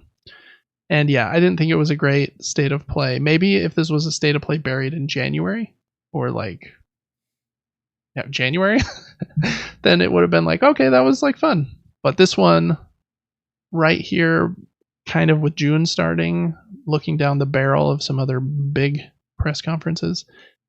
Yeah, I don't think this gave them the pop that they wanted, but Astrobot looks cool. And some of those other games look cool too. Don't want to discredit them. And we'll see if Concord is any good. All right, a few more news items. Actually, quite a few more. Number 2, after that long number 1 of the state of play. Sony had their financial report a couple of weeks ago, and every once in a while they also release some, I don't know if they're internal or external, but basically these slide presentations. I think this one is 30 or 40 slides long. So it talks about their strategy with some fun graphs and charts, and I work in data, so I like that kind of thing. I won't go over too many of the details from all of the different slides, but there's 2 main things that people in the industry have been talking about lately. The first one is that, well, I guess just in general, PlayStation is doing very well. PlayStation 5 is basically keeping pace with the PlayStation 4, even though it released during a global pandemic, making a lot of money over there. The 2 bullet points here are PlayStation 5 users are spending more money than PlayStation 4 users were. So life to date since PlayStation 5 came out, which was, when did it come out? November of 2020? I think so. So we're not quite at 4 years. I think that's right. So in 3.5 years, PlayStation 5 users are spending on average $731 on content and subscriptions and stuff, versus on PlayStation 4 for that whole generation, they spent on average $580. So people are spending more money. Here's kind of the bummer part of that stat, because if you break that stat down into different segments, you've got different portions they're spending money on. So you've got like the games, and the games, full game sales are down like 12% as far as the portion of money people are spending. But then add-ons, things like microtransactions, are up 176%. So people are spending more money. A little bit less of that money is like for full game purchases, even though games now cost $70 instead of $60. And more money is being spent on shark cards for Grand Theft Auto and, insert microtransaction here. So that's the industry's changing. More people are making games that are free to play and are Genshin Impact games that want you to give your life savings for the perfect waifu. And Sony seeing that also in their financials. The next thing that they mentioned that has been picked up by a lot of news outlets is that Sony has already made more operating income, which can kind of be representative of profit, from the PlayStation 5 generation than they did in the PlayStation 4 generation. So just as like a quick recap, in the PlayStation 1 generation, they had operating income of $3 billion. PlayStation 2 was $2 billion. PlayStation 3, they had a big mishap with pricing it at $600, and the Xbox was really dominant for a bit. So they lost $4 billion in operating income that generation. Then PlayStation 4 was $9 billion, and then already in PlayStation 5, they're at $10 billion in operating income. So Sony's doing pretty well. And those are just some figures from that presentation. If you want to look that up, it's pretty easy to find online. The document is called Sony's Game and Network Services Segment Presentation. Just a captivating title, but it does have some cool graphs and stuff in there. All right, next one also was picked up by a lot of companies when talking about the video game industry. There's this company called Warhorse Studios. They made, what's this game called? Oh, it's the one. Dang it, I didn't write the name of the game down here. Not Divinity. It's like the medieval one that's trying to be realistic. Frick, I can't remember the name of the game. Dishonored. Let me look it up. No, not Dishonored. Good guess, though. Let's see. Warhorse Studios game. Here we go. It's Kingdom Come Deliverance. That's the name of the game. And Kingdom Come Deliverance 2, I think, comes out this year. And so they're started promoting that game. In an interview they gave, they said that this game is they said it's a lot better than the first game, but then they started talking about some different technical things and said that the game is only 25% larger than the first game because they had to make the game for PlayStation 5, Xbox Series X, and Xbox Series S, which is less powerful than the X. But Microsoft has this mandate for their games over there that if you make a game, it needs to run on both platforms. And I think it needs to run comparably. Other than on the S, it can run at a lower resolution. So the Xbox Series S only has 10 gigs of RAM, and the PS5 and Series X have 16. So that has kind of led to this discussion on why did Microsoft force this weird rule if it's making development teams have to scale back kind of their ambitions for their games. This came up one other time. Larian Studios, who made Baldur's Gate 3, they also made some other really great computer role-playing games, but Baldur's Gate 3 is their big success recently. One of the biggest games. I think they came out last year. I think it did. Huge game, and it came out to PlayStation I think almost 4 months earlier than Xbox because they said they were having a hard time getting it out to run with co-op on the Xbox Series S. And so there's been a couple instances where this has happened and has been brought up. And so it's just kind of an interesting kind of industry inside baseball little moment here. But they kind of threw the Xbox Series S under the bus there for a second. But kind of funny in any regard. Okay, number 4. Summer Game Fest is on Friday, and Jeff Keighley wanted to manage expectations a little bit, I guess. And so he released this statement. I'm just going to read it so that when you listen to this episode on Friday on Patreon, you'll hear it a few hours before the show goes live. He said, quote, "There will be definitely new announcements, but the show is largely focused on, I think, existing games that have new updates for fans. The Game Awards has a lot of usually big surprises. We're thankful for those and big new reveals. This Summer Games Fest is largely focused on announced stuff. There definitely are things that are being announced, but this is not a show that has a lot of coming in 2026 or 2027 or teasers for games that are years and years out. That's generally what I would say in terms of expectation setting." End quote. I'm still pretty excited for this show. Jeff has the biggest shows in the industry for sure. The Game Awards gets a lot of reveals, and the Summer Games Fest doesn't get quite as many, but he does a good job over there. So just in terms of expectation setting up, there's that. Okay, number 5. This was kind of leaked last week, but it has finally been announced. Sony is going to be selling an adapter for the PlayStation VR 2 so that you can use it with your PC to play games on Steam if you would like. I was really hopeful that this thing was going to cost $10 or $20. It costs $60 and will be out on August 7th, 2024. In addition to the adapter, you need to supply your own DisplayPort cable that's compatible with DisplayPort 1.4, and obviously you need a PC, and a pretty nice one, and a Steam account. You can see the minimum PC specs on the PlayStation blog. You'll also need to download a PlayStation VR 2 app and the Steam VR app onto your desktop. Here's the quote they gave in the blog post. "This will allow you to set up PlayStation VR 2 on your PC, customize your settings and play area, and start purchasing and playing games in Steam VR. Many PSVR," that's end quote right there. "Many PSVR 2 features don't work with the PC VR though.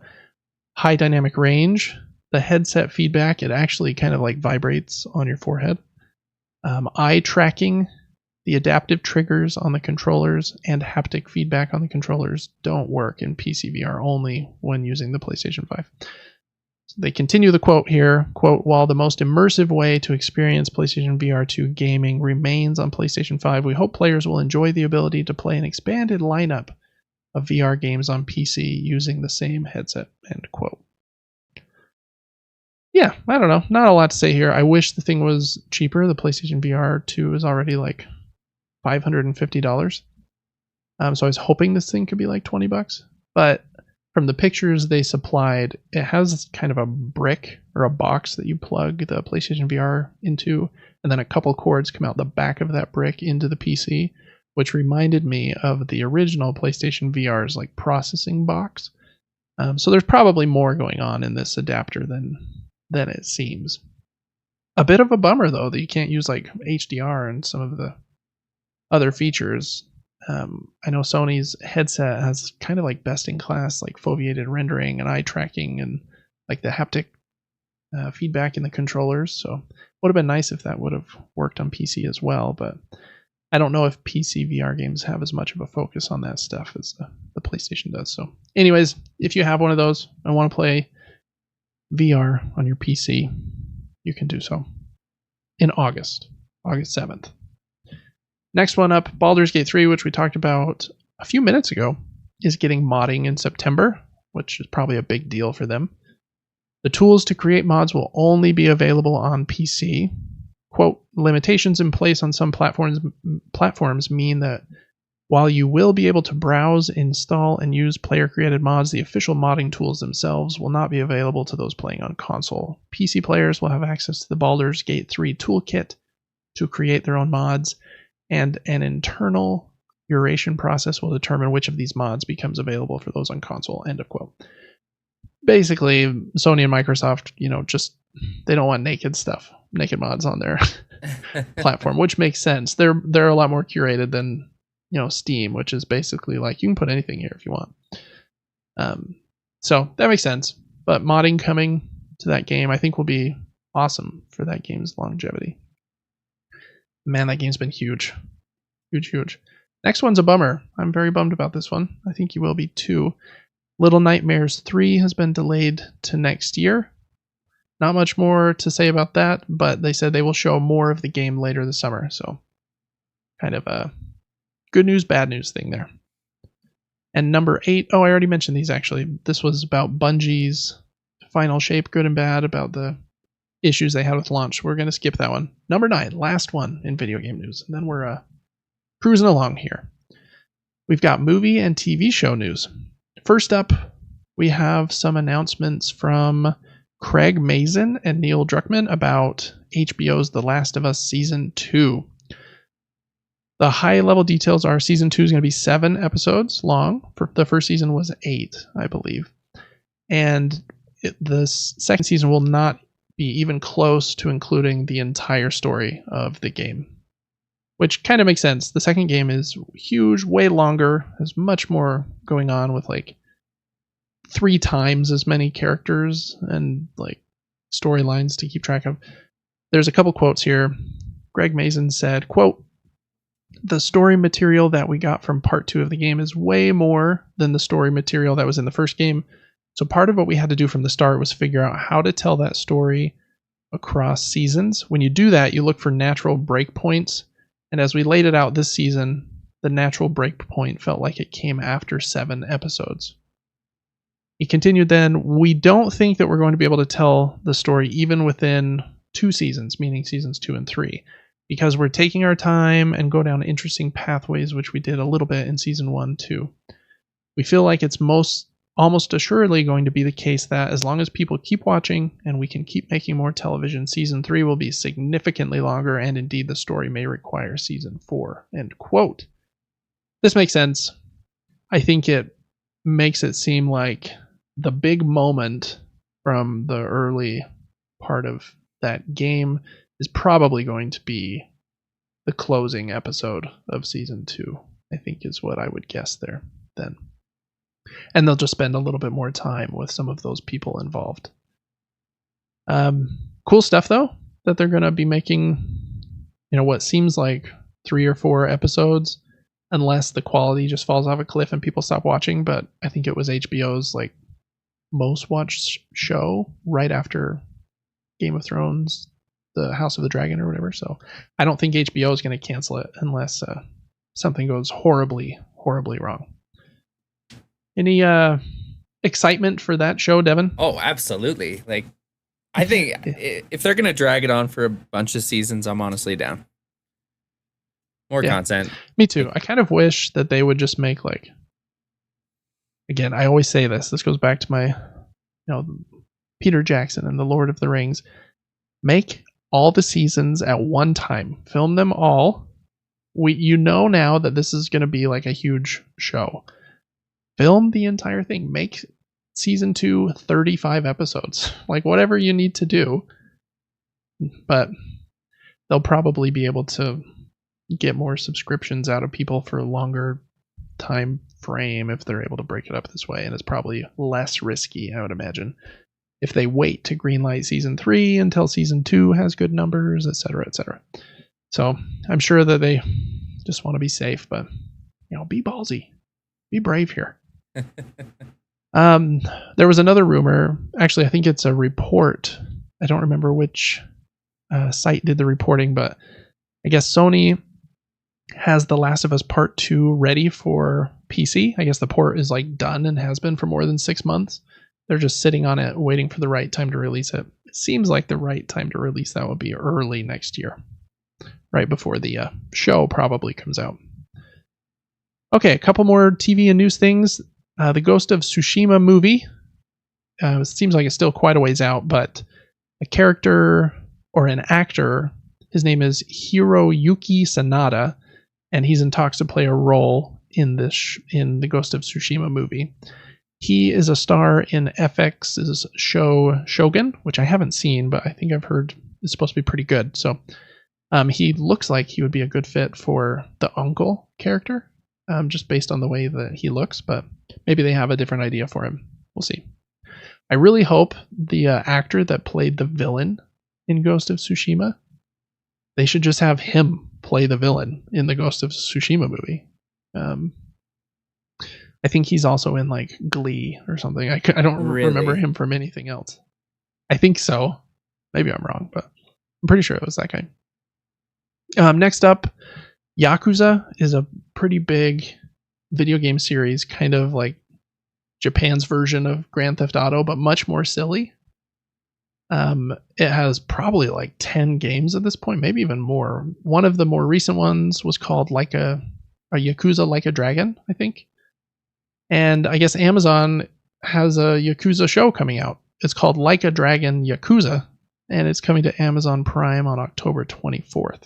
So if you like Yakuza, look out for that right before Halloween. And last up, Tomb Raider, The Legend of Lara Croft is coming to Netflix on October 10th. This is an animated Tomb Raider series. I will totally watch that, though, just based on Netflix's Castlevania series, which is excelente. So that was all the TV and movie show news for the video game news segment. That was a lot of stuff.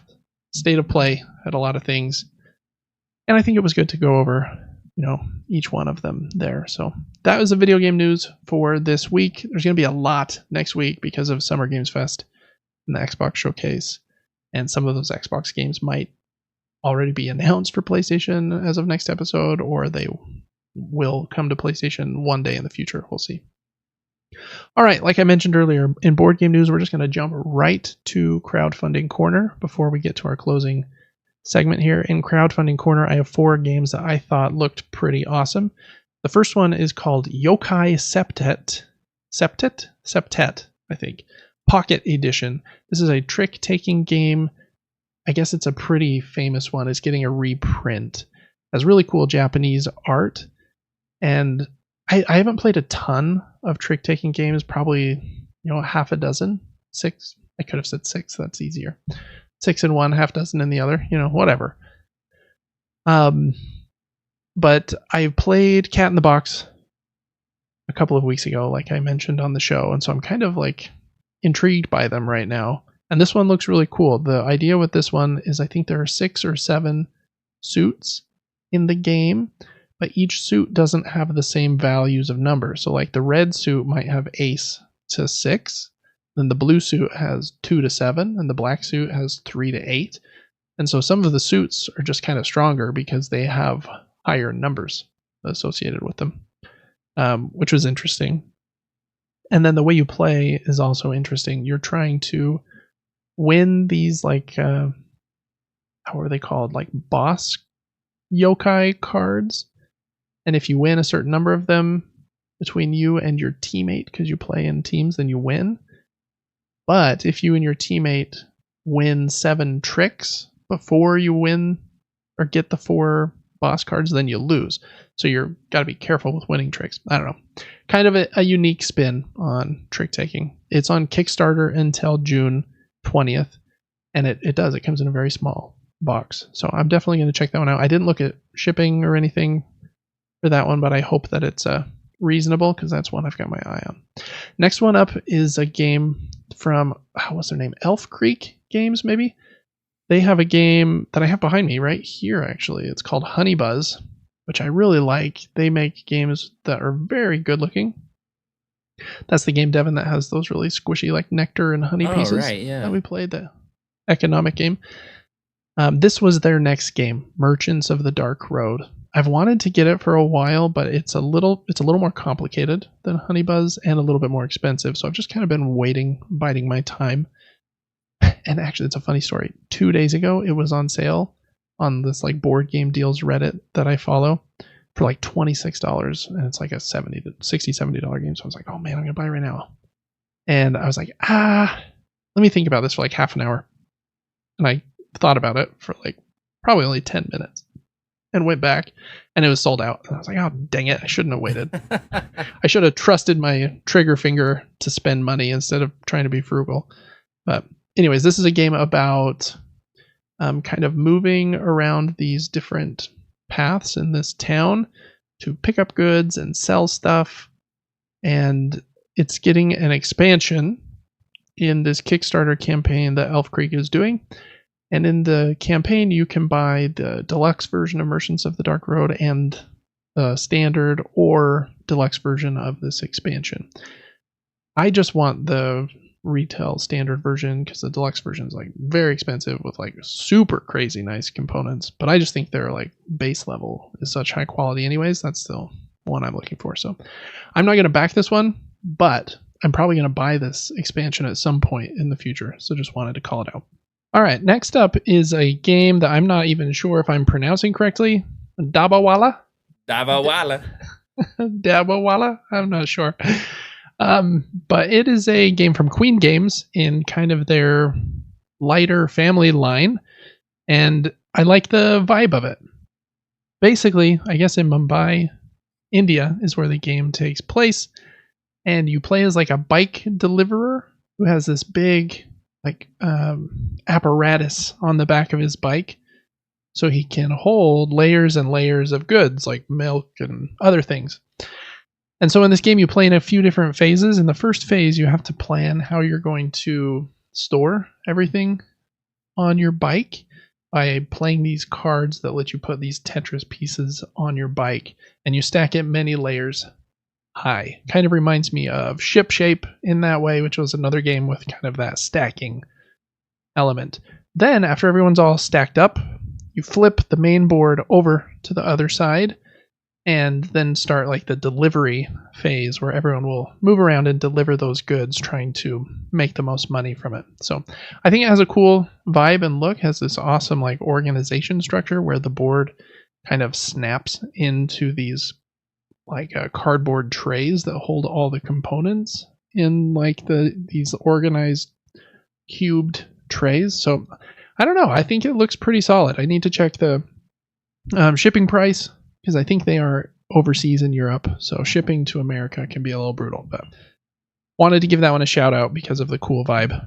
And then last up is a game called Apotha Bakery, and you play as like a witch, wizard, little spell maker dude, and you have to heal these heroes before they go out on adventures. And the way you do that is this game's played in a couple phases as well.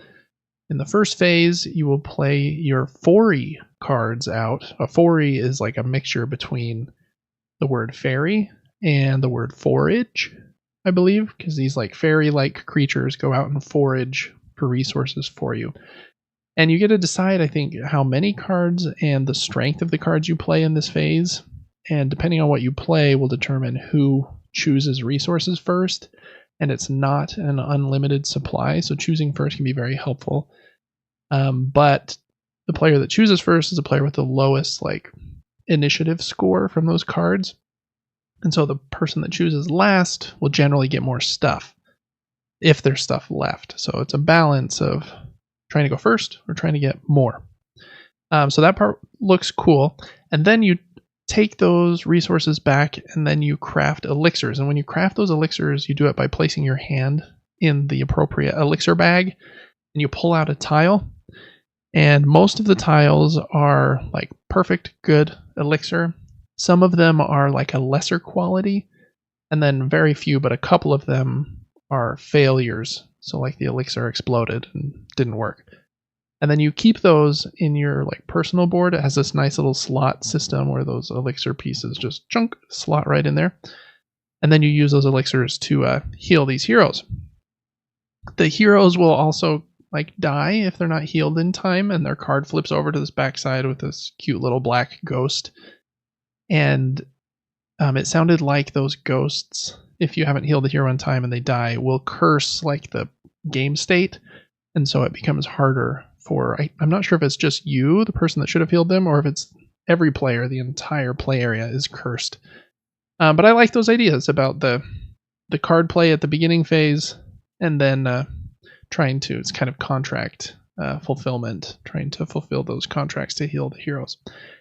Artwork is super, super awesome in that one.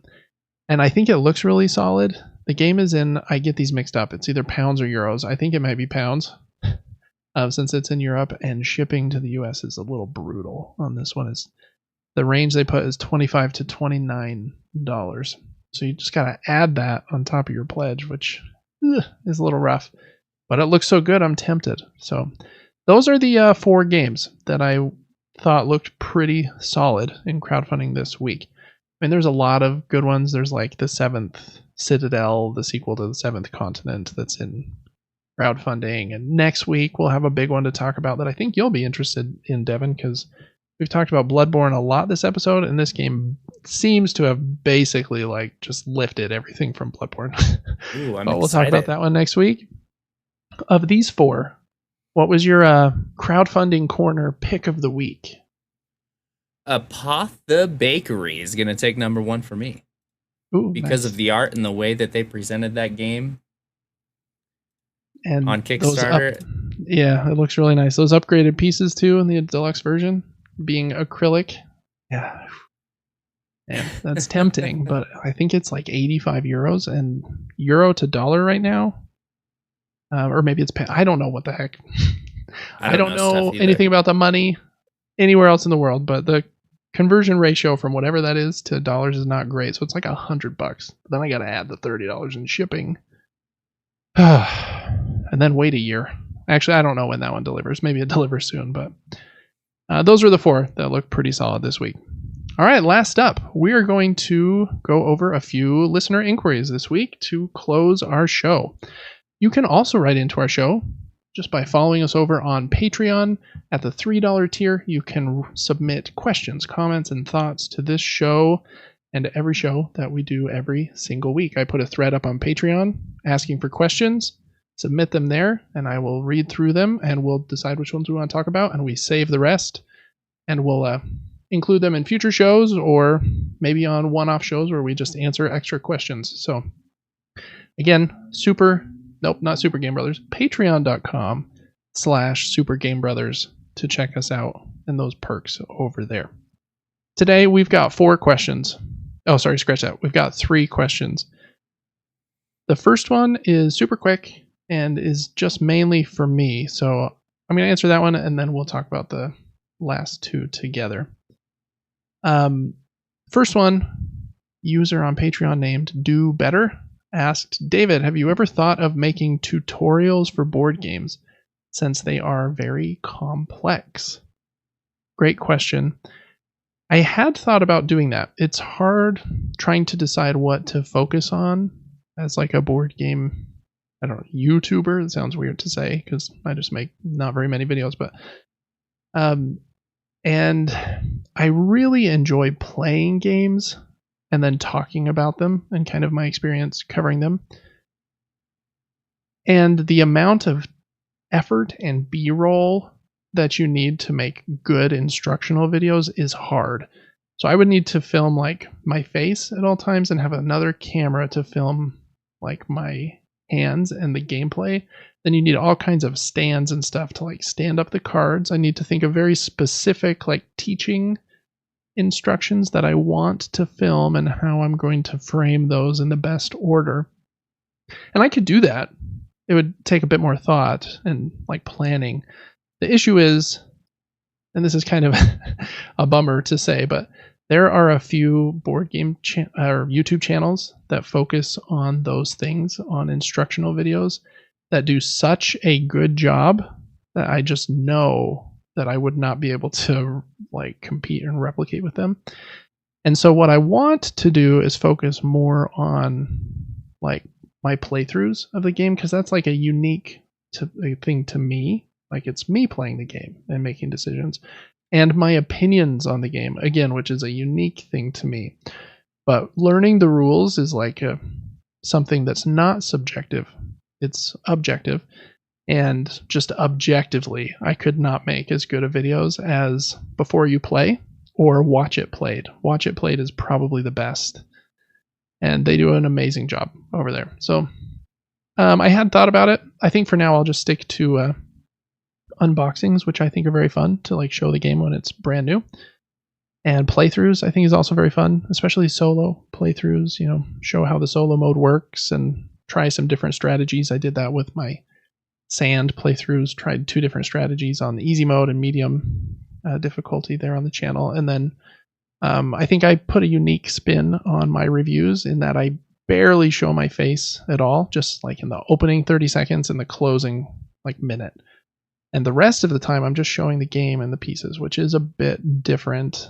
And I also show how I store the game and go into I don't know, I feel like I've got a little bit of a unique angle there. So that's kind of what I'm going to focus on. But if there is a specific board game, Do Better, that you are struggling to learn or want to know more about, let me know. Maybe I'll film something about it, or I could help you learn the rules. But I would probably recommend Watch It Played's video since they're so good. So great question though, Do Better, and appreciate you writing in.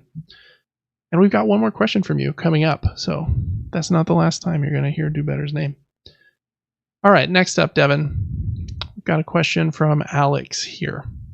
He says, Samsung offers a gaming hub for console-free gaming on their smart TVs.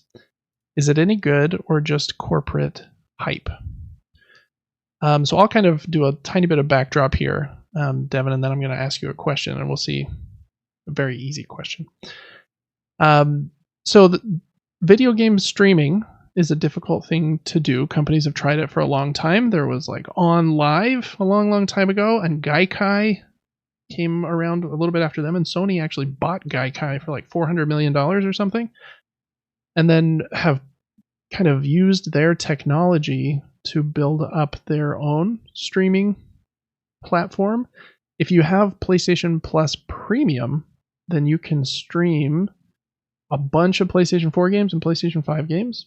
You can stream PlayStation 3 games, which is the only way to play PlayStation 3 games on that platform right now. Microsoft is really going hard into streaming, where they want you to be able to play their games on like any device. So you can like stream games directly to your phone even, and not even need to be on the console. The issue that I have found is that games are different than movies and TV shows. The movie and TV show, you know, you've got the images moving on the screen, but I'm not interacting with them in any way. It's just kind of playing. And as long as, even if there's a little bit of buffering and the video is half a second, you know, behind where it would be with perfect like internet, it doesn't really matter too much because it's just kind of playing there in the background. The hard part with streaming video games is that the game itself needs to show you stuff, have an output, but then that output needs to respond to my input on the controller.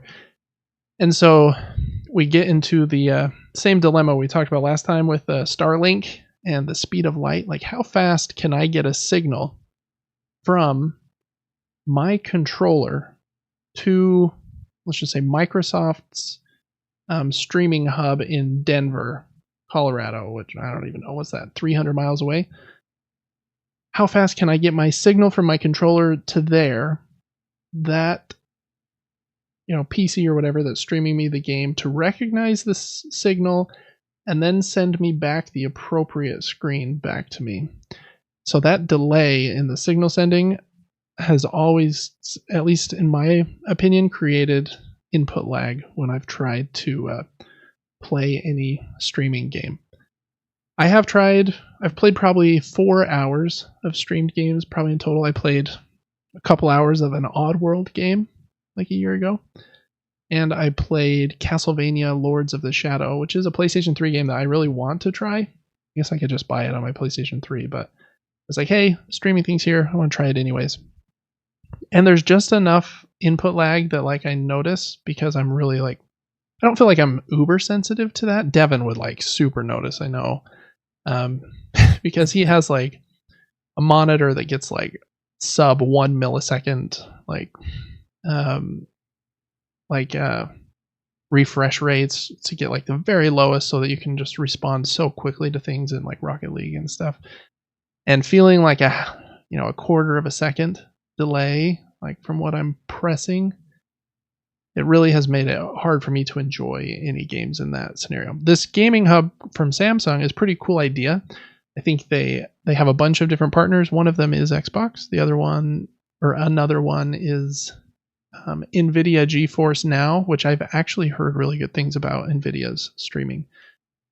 And so you have all these apps on your Samsung TV, and then you can click into the app and in theory start playing the game with your own controller, just kind of Bluetooth to your TV, and then somewhere far away, a console or a PC is playing that game and just transmitting the screen to you. But I would only recommend playing a game where you are totally fine waiting a little bit of time for button presses. So I wouldn't play anything competitive or a shooter or fast-paced on it. If you're playing something very slow, like I talked about Phoenix Wright last week, where you're like in a courtroom, like asking people questions and like saying, I object, that would work. Or like a Telltale game where like you make decisions and maybe need to walk somewhere slowly. I think you'll feel it, but I think you could play a game like that way. But I think coming from someone who plays a lot of downloaded games on like a console or a PC, you're going to feel the difference. Devin, have you played a streamed game ever before? No, and after hearing you describe it, I don't want to. Yeah. There is one kind of streaming that I am coming around to, but that is a very different scenario. So that's basically local area network streaming. Or in other words, I have my Rogue Ally, and I can connect it to my PlayStation through my own router in my house. So I'm playing a PlayStation game on my Rogue Ally, but the signal doesn't have to go hundreds of miles. It needs to go downstairs to my router, to my PlayStation, and then back to the router, back to me, right?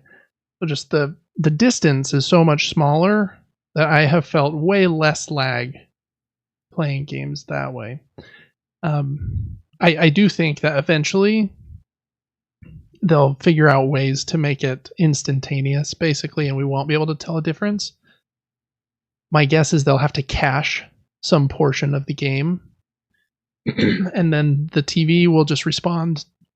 Excuse me, coughing my guts out. Well, the TV will just respond with, okay, we have 1 minute from this state that he's at cached. Maybe not even a minute. We have 30 seconds. So no matter which direction he pushes for the next 30 seconds, we have loaded every scenario that he could possibly do. And so we know and can do that immediately. And then we delete whatever is in the past and we load in more cache afterwards. So that might, I don't know, I'm just making things up on the fly, but at this point, streaming is a little latent, and until internet gets better in America, especially, like we're kind of behind like other countries in Europe, especially like, screaming internet all the time and no data caps. In America, you go to like Idaho, like we were for our vacation a couple weeks ago, or Wyoming, Montana, places like that, you're not going to have a good experience, I don't think. So I would try it, Alex. See if you, let me know what experience you have. You might be able to like try it totally for free, like get a Game Pass Ultimate subscription for a dollar for a month, and I've even heard if you like cancel it within like a week or two, they'll refund you the dollar back. So maybe you'll have a better experience than me if you have screaming fast internet and are hopefully close to one of their like data hubs where the game would be streamed from. But I like playing things locally, just knowing that I've got a little more control over the scenario, and then kind of regardless of if my internet is being a little spiky or not, I'm gonna have a smooth time. Yeah. Anything else to add there, Devin? You gonna stream? You gonna stream Rocket League while you're at the movie theater? No, I'm not. I enjoy streaming games, but like you said, the people watching me stream games are not in control of what they see on the screen, and so it works. Yeah, in that scenario it works because they've got a buffer, right? They don't need to see you or really interact at the millisecond level. Their chat can come in 5 seconds late and it doesn't really make a difference. But if your button press went to the game 5 seconds late, like that's a huge deal. So that's kind of the limiting factor, I think, there. All right, last question of the day. We're going to end with this one, Devin. We got Do Better again. He said, what's the video/board game that sparked your love for games? This is a hard one for me. Oh, man. I thought of a lot of stuff. Like a lot. So I feel like I've had different times in my life that were like starts and stops. Like, okay, I played a lot of games and then I like stopped for a while. And then I like found a new game that like really impressed me. And I was like, oh, wow, yeah, I forgot. I really love this. And then I stopped for a while. And so I listed a bunch in kind of those peaks and valleys that kind of rejuvenated my love for board games/video games. So I've got a whole bunch listed here. But so yeah, I don't know exactly how you want to tackle these, Devin. Do you have a few that you want to alternate with, or should we just I mean, I have a bunch I could think of, but that's a tough question. My mind instantly goes to Mega Man, Super Mario, Duck Hunt.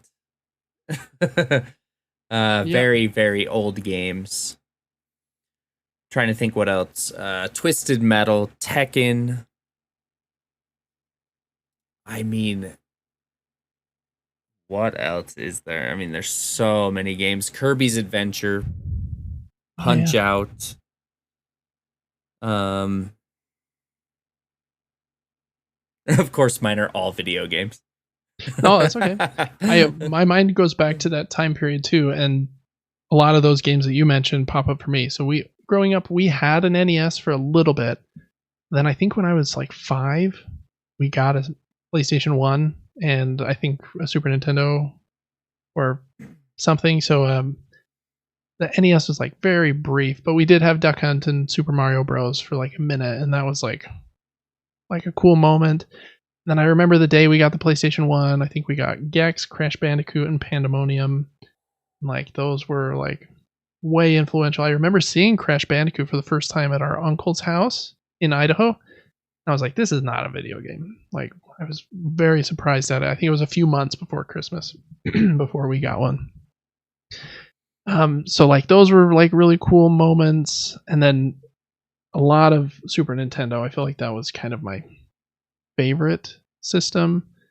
Super Mario World and Donkey Kong Country, I think, were kind of the kings there for me. But eventually Crash Team Racing and Ape Escape on the PlayStation 1 were like super great too. A lot of our games at that age, since I was the oldest, kind of skewed towards younger kids. So we weren't playing like Metal Gear or anything at that point. But kind of going on from there, I think the next like rejuvenation I had with video games is probably when I got my Game Boy Advance. And I think I got that. I mowed, or not, I didn't mow. I raked a bunch of leaves for neighbors for like a month to save money to buy that. Man, I loved that thing. My favorite games on there were Mario Kart Super Circuit. It's really great. And then there was a Mario Golf game on, I think it's called Advance Tour. And I really loved those. And Castlevania, what's it called? Circle of the Moon, maybe? I had one of those as well. There are a couple other Castlevania games on there that were really good. And then I feel like I fell off for a minute too, and then did the same thing after we moved. I picked weeds for a bunch of neighbors and stuff to earn a bunch more money, and then bought an Xbox. And then I think from there it was like Halo, Prince of Persia, and Splinter Cell were kind of like the three big ones at that point. Lots of Halo LAN parties and stuff.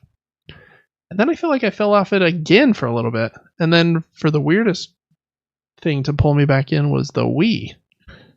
And I don't know why, because the Wii was kind of like a quirky, weird little unit.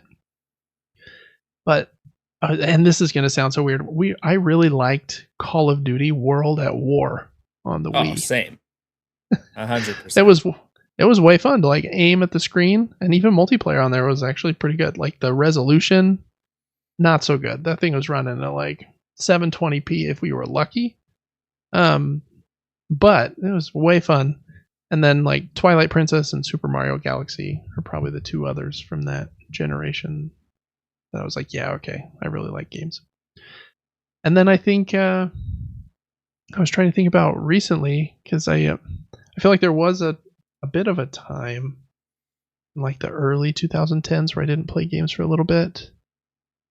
But then like played The Last of Us and then got really hooked on Rocket League for quite a few years. So I don't know. Those were kind of the board games that came to mind.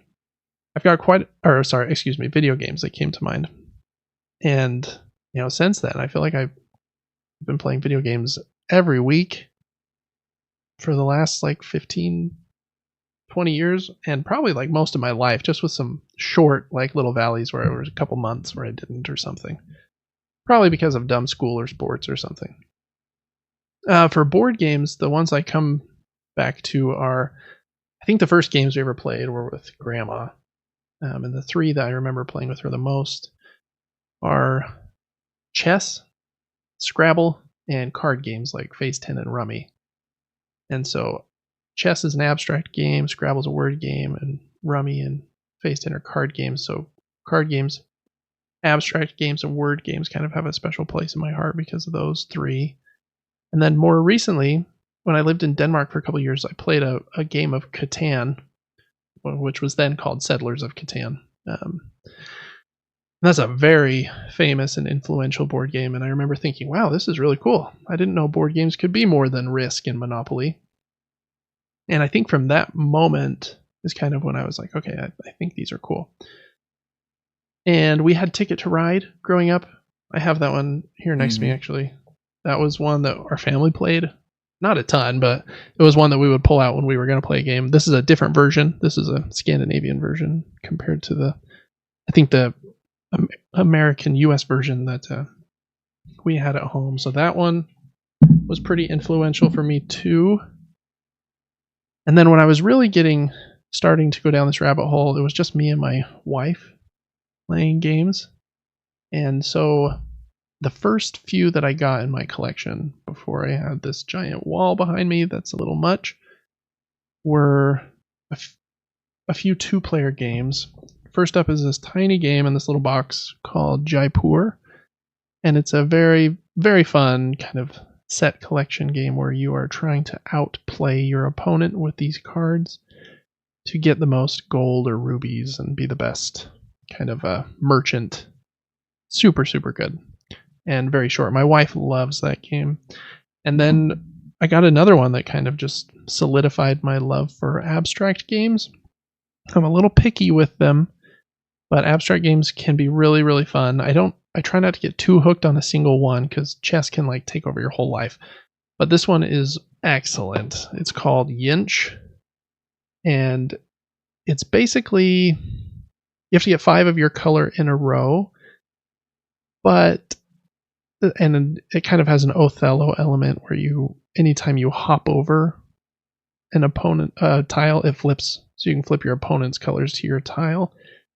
But you have these rings that limit your movement, and the first person to make 3 of 5 in a row wins. Each time you make a set of 5 in a row, you have to remove one of your rings from the board so you become less powerful. It's incredible. It's like, it's so good. If you like games like that and chess and kind of thinky, puzzling out things in your head. The last one I think that really solidified, like, okay, hobby board games rule is Wingspan. It's on the shelf behind me right there. And that was 2018 or 19. I can't remember what year I got that one, but then from then on, it's just been a slippery slope. So gotta be careful if you're gonna do this. You know, you gotta sign the decree, read kind of the handbook, make sure you're ready for the commitment. Devin, I just talked for a long time. Is there any board games or video games that you want, other ones that you want to bring up besides? I don't have any. I don't have any great stories of board games, and I don't really own a ton of board games. The ones I remember: Mousetrap, Operation, Candyland, Clue. Oh, we loved those as a kid. Yeah. Yahtzee, Battleship. I don't know. I'm having a hard time remembering anything else. I mean, chess, checkers. Yeah. No, I think even those games that seem pretty simple, like to us now, just kind of got us in the mindset of like, yeah, games are fun, even at like 3 or 4 years old or whatever we were playing them. Yeah, Chutes and Ladders. Remember that? Whoops. Oh yeah. Yep. Lots of luck in that one, but it did feel good to land on a ladder spot and jump up 5 levels or whatever. Cool. All right. Well, I think this was a good episode. Thanks so much for the questions. Again, check us out on Patreon at patreon.com/supergamebrothers. If you want to write into the show, get the show early. Join us for a monthly Q&A. Make sure to write in some questions for the Q&A so we can have a really good one this month. And yeah, that's going to do it for episode 10. Wow. 10 episodes. Double digits. Yeah, double digits is right. Seems crazy. Thanks so much for listening, everyone. Make sure to follow our Super Game Brothers YouTube channel and my Gaming Top Down YouTube channel if you like board games. And yeah, we just appreciate you listening and having a good time with us. Make sure to check out Devin on Twitch. He is Player4, and on TikTok, he's Player4TV. He streams Monday through Friday. Plays a lot of good games on there. Really quickly sometimes. Like, what's Mass Effect in like a week? The whole trilogy? Yeah, probably. Yeah. All of them. Well, you know, when you're playing 7-8 hours a day, they probably blow by, so that makes sense. All right, well, we will see you on the next one, everybody. Have a good week. See ya. Bye-bye.